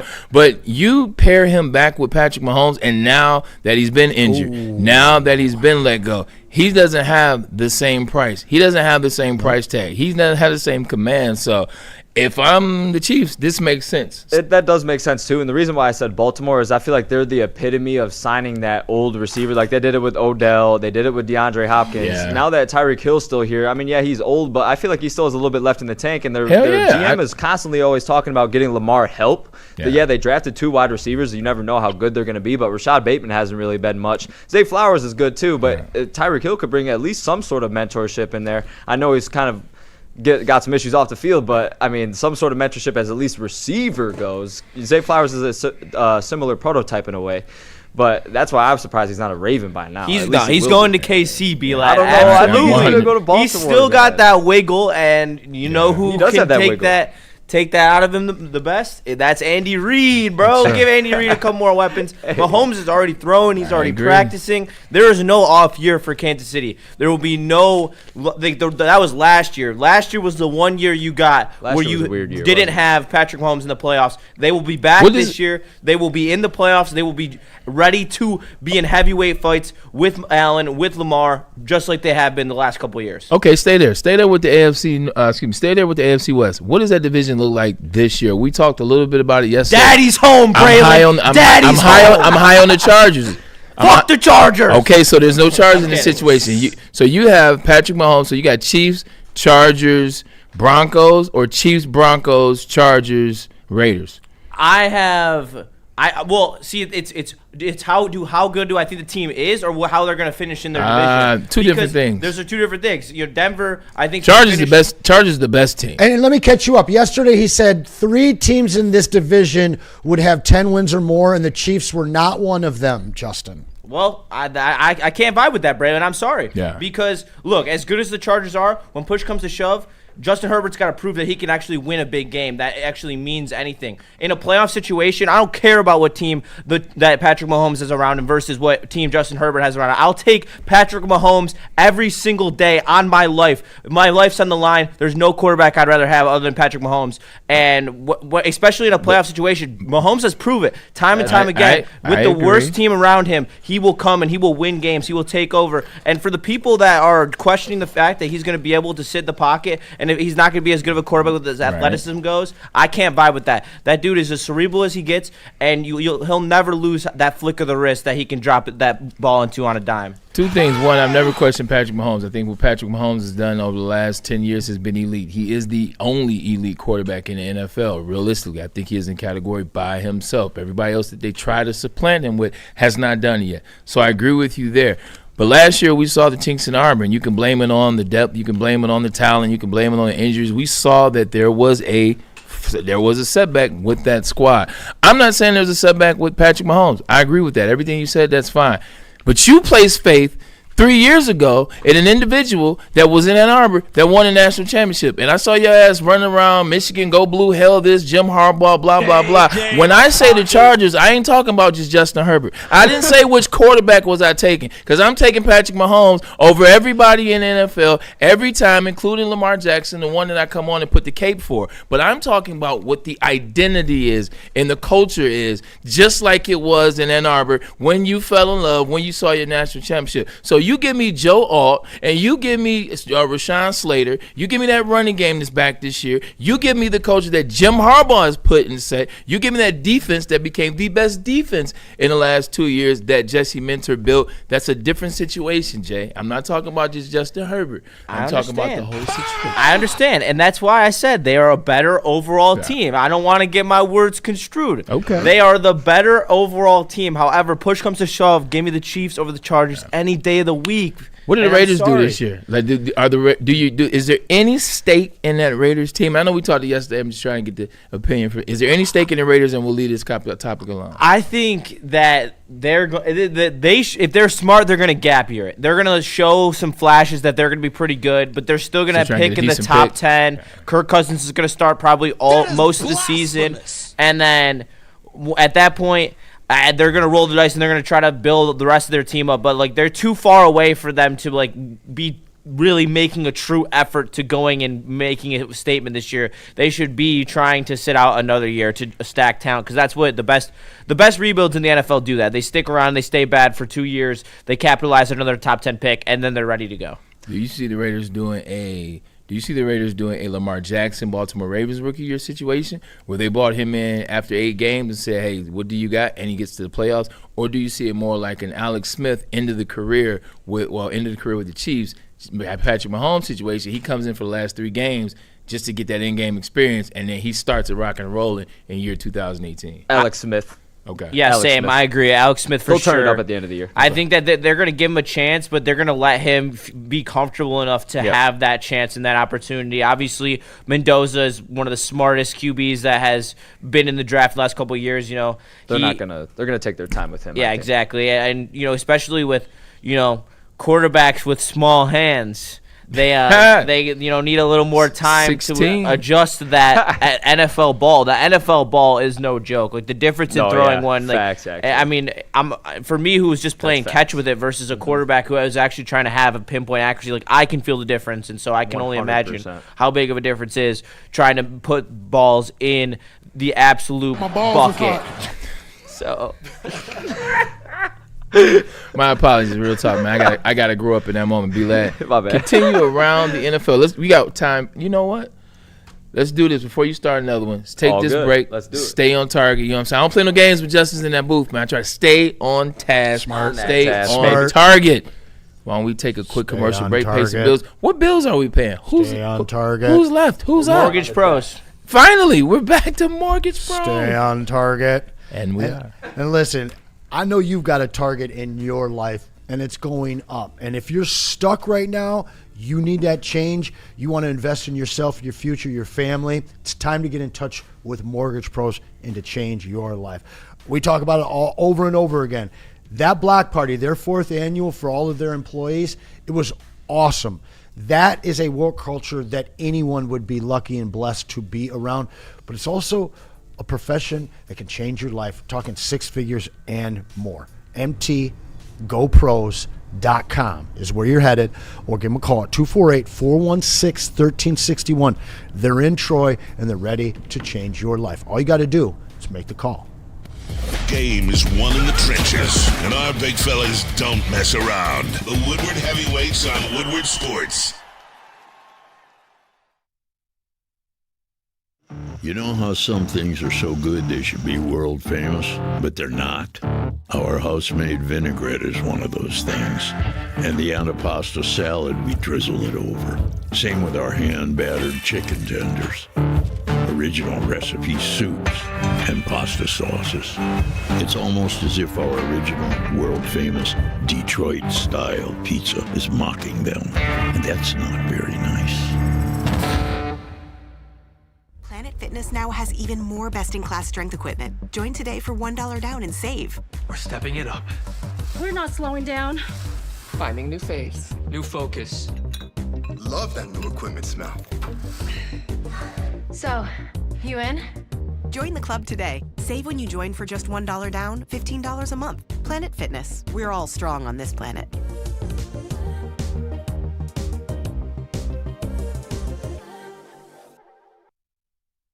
Hunting season is almost here, Detroit, and your Lions are on the prowl. Make sure you're locked into Woodward Sports for all the Dan Campbell reactions, Jared Goff touchdowns, Amon-Ra first downs, Penny pancakes, Kirby picks, Gibbs big plays, and of course, Jack Fox's leg. Stay locked in on all your Lions coverage right here on Detroit's #1 sports network, Woodward Sports. Hey guys, tomorrow is an epic, epic day. If you were there for the first subathon, you already know. And if you weren't, well, you need to be here tomorrow. 5 o'clock. As always, the heavies join you, all right? But they're joining you for their second ever subathon. They're going to be going for a full day or more. As long as you are super chatting, they have to stay streaming. They're going to have all kinds of games and wheels and all kinds of cool stuff. I know I will be stopping by and tuning in for that one. You don't want to miss the subathon. Make sure you're here tomorrow, Woodward Sports, 5 o'clock for the heavies and the subathon. And then I want to make sure that you guys know this amazing opportunity with the Aldo Eye Center. They've been doing it for over 30 years. They have over 100,000 successful procedures. We're talking LASIK. We're talking a 8-minute procedure. It's painless. And the next day you're seeing 20, and they got an awesome deal, $16.99. You see it right there per eye. Doesn't matter how janky you can see, all right? Doesn't matter what your prescription is. It's still $16.99 per eye. So head on over to YaldoEyeCenter.com. Put in that /1699. It's going to take you right there so you can get all the details. Invest in your eyes. Invest in yourself. I'm legally blind. I'm legally blind. 100%, man. Hey, fact. shout out to everybody in the chat today. Appreciate you guys tuning in. Wish you guys were talking a little bit more. Wish you guys were smashing that like button a little bit more. But I understand. It happens like that. Some of these days happen. Tap into that subathon. Tap into the subathon by the heavyweights. Let me tell you like this. They put a lot of effort, a lot of energy into it. They practice. They have scripts. They have been preparing for this for a very long time, man, so they can bring it to the people so you guys can engage with them. Do yourself a favor. Have some engagement. Pull up. If you don't pull up, text in, call in, chat Because in, I pull do up. whatever, 100%. But give them some engagement because they do deserve it. And I heard some of the crazy ideas that they got yesterday after the show. Tune in. You guys are in Tap in. You guys are in for it. Speaking of tapping, tap that. Smash that. Smash that like button. You know what? I bought some cars randomly on some board stuff when I was in Trajen the other day. I'm gonna open some of these must be French. and see what we have. And if we have something good, it may go to you. It may go to you. But before we do all that, why don't you keep telling us about the NFL? Because I know Anson is excited about one of the teams that you're about to talk about. Yes. I can do that for you gentlemen here. So, next team on my list, we have the Washington Commies, as I got it wrong earlier when we were talking about this. Even Still wrote hung it up down. on the old name. Even wrote it down. I did. That's an indeed a fact. But there is some buzz going around the Washington Commanders nowadays, and JD5 is back. The clips of him in camp look pretty solid. Not a catfish. He is he is not actually. He's actually proved himself time and time again. He just got hurt last year, unfortunately. But now, Again? I mean, he came in that first year and he did some things. And then last year he got hurt and the team was bad. He's got a playoff win. He does have a playoff win, and there were times where I was watching him, especially that game against Dallas, that rookie year of his. It was a crazy-looking game. But there were some clips floating around on Twitter of him throwing absolute dime pieces to my boy Scary Terry and Treylon Burks, actually, who they seem like they like a lot for some reason. Finally 4 years somewhere. ago. I mean, I feel like they would definitely kind of endeavor in that wide receiver market as well. I know there were rumors about Brandon Ayuk so long ago during the winter and stuff like that he might become a Commander, but he's throwing the ball pretty good, it looks like. And I just have a question for you guys. I feel like that division is up in the air. Always as far is. As it is. They would never have a consistent winner, but do you think the Commanders could actually take that division with JD5 back? And they are technically the oldest team by age average, and I know that a lot of that age is on their defensive side of the ball. If they're not the oldest, they are at least top 3. But do you think they could make some noise in the NFC East, maybe potentially grab that division? Very easy for me. Noise, yes. I believe they can make noise. I like Jaden Daniels as much as I crack jokes just to piss Anson off. I like Jaden Daniels and what he was able to do in year 1. You saw the poise here at Ford Field. With that being said, I don't think this team is good enough to make the type of noise that you think. I still believe the Dallas Cowboys win this division this year. The Eagles finish second. Commanders finish third. And then the New York Giants, who will be better, but better by – they'll have to do their thing next year, in my opinion. 100%. So, I'm going Commies third. I'm still not on board with the Cowgirls, although I do love the way that their roster looks. Yeah. There's a lot of volatility in terms of personalities there. That's always been the Cowboys. For sure. And that can blow up as quickly as it could give them the first place in their division. When I look at Washington, the Commies, we talked about it yesterday, feels so much like where Tampa Bay and the Lions both are. Yeah. Okay, these are guys that won their divisions a year prior, right? You see a bunch of injuries along all of those teams. Absolutely Tampa right. Bay, Detroit, Washington, they're all going to get the benefit of being healthy, some additions to the team. Oh, yeah, and then that schedule we talk about all the time. So I wouldn't be surprised to see this team win 10 games.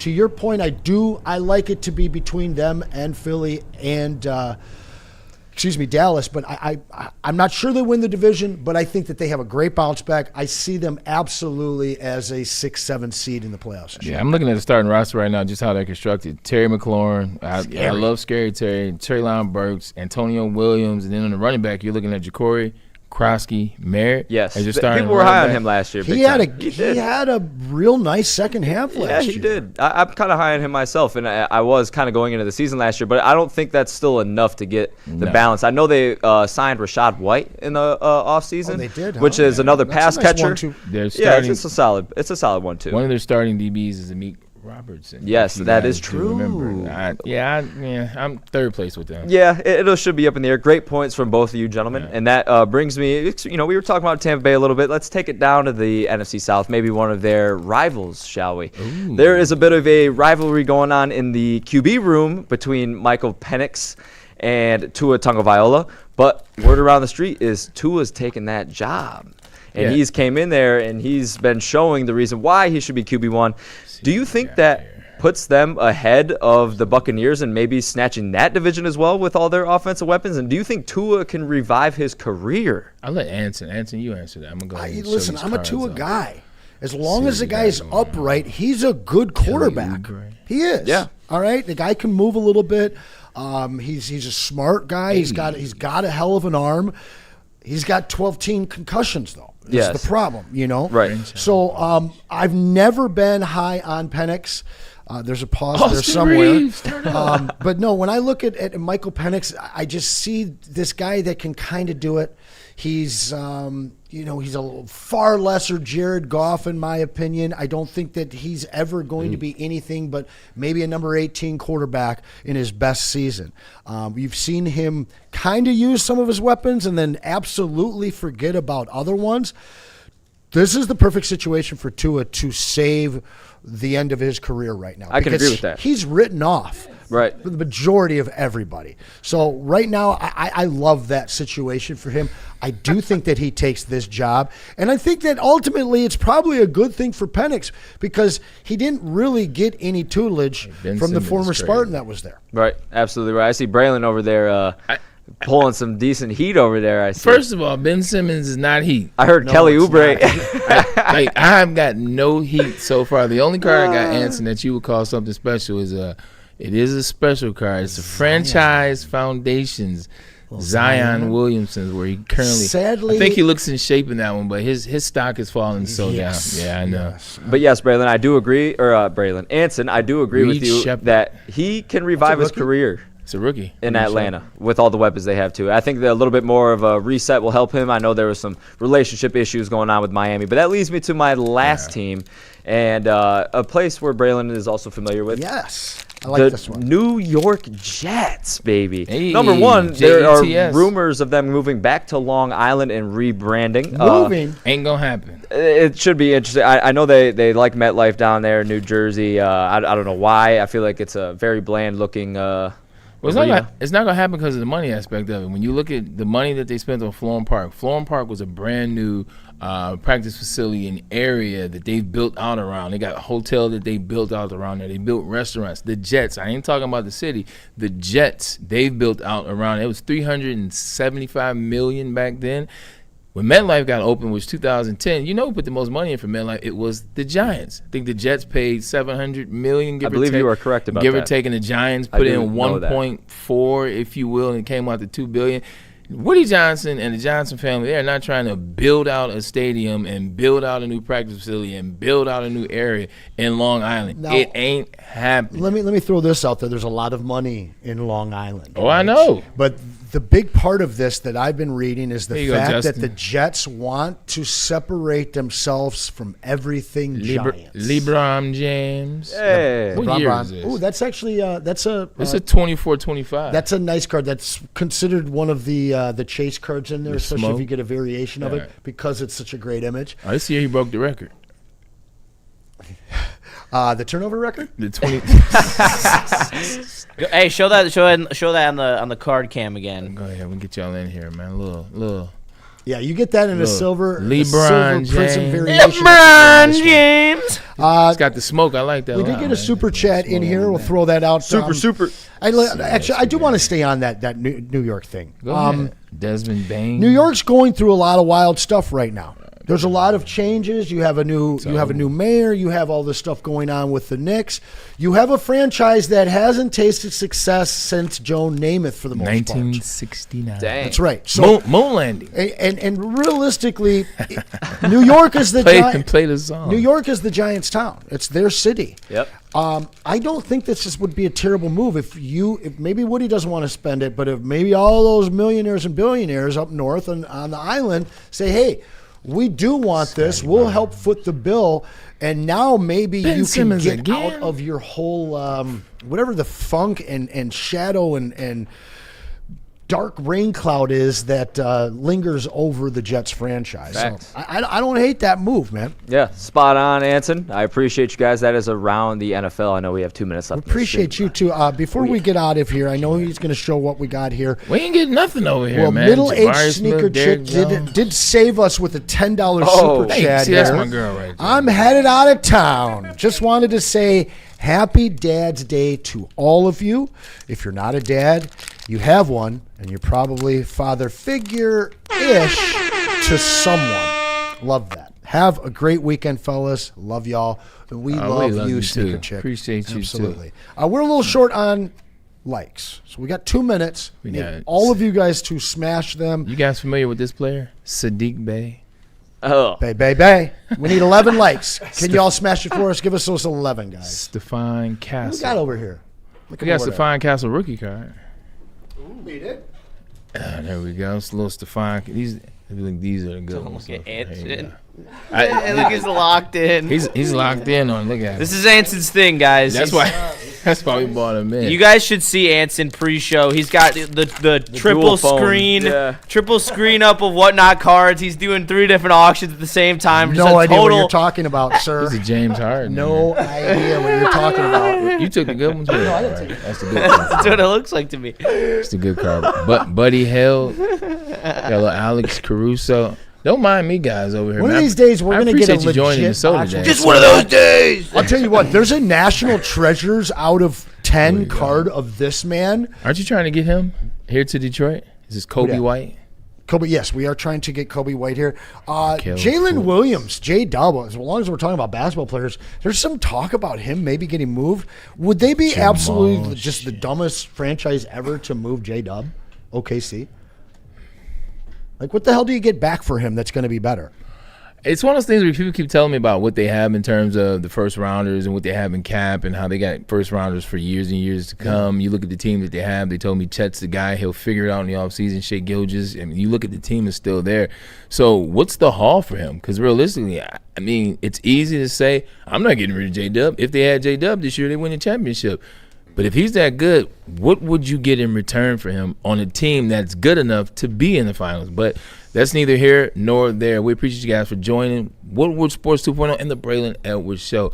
Thank you for smashing that like button, and we will return tomorrow with more shows. Shout out to my boy and Justin, we'll have something who is to send back. you guys tomorrow. We will. We will have. Is this a Brandon Miller rookie card? There it is. Shout out to B Mills. Oh, and that's that's a color match variation. That is a nice card. Bronny. Is that a Bronny rookie card? Bronny still sells, man. Is this a Bronny rookie card? The most valuable bench Throw piece the 2010 in all dubstep on it. Bronny rookie card. Shout out to Sean. We appreciate you guys. We will see you manana. Tyrese Maxey, if you will. The most talked about Detroit media by other Detroit media, and we love it. It's the Woodward Sports Network.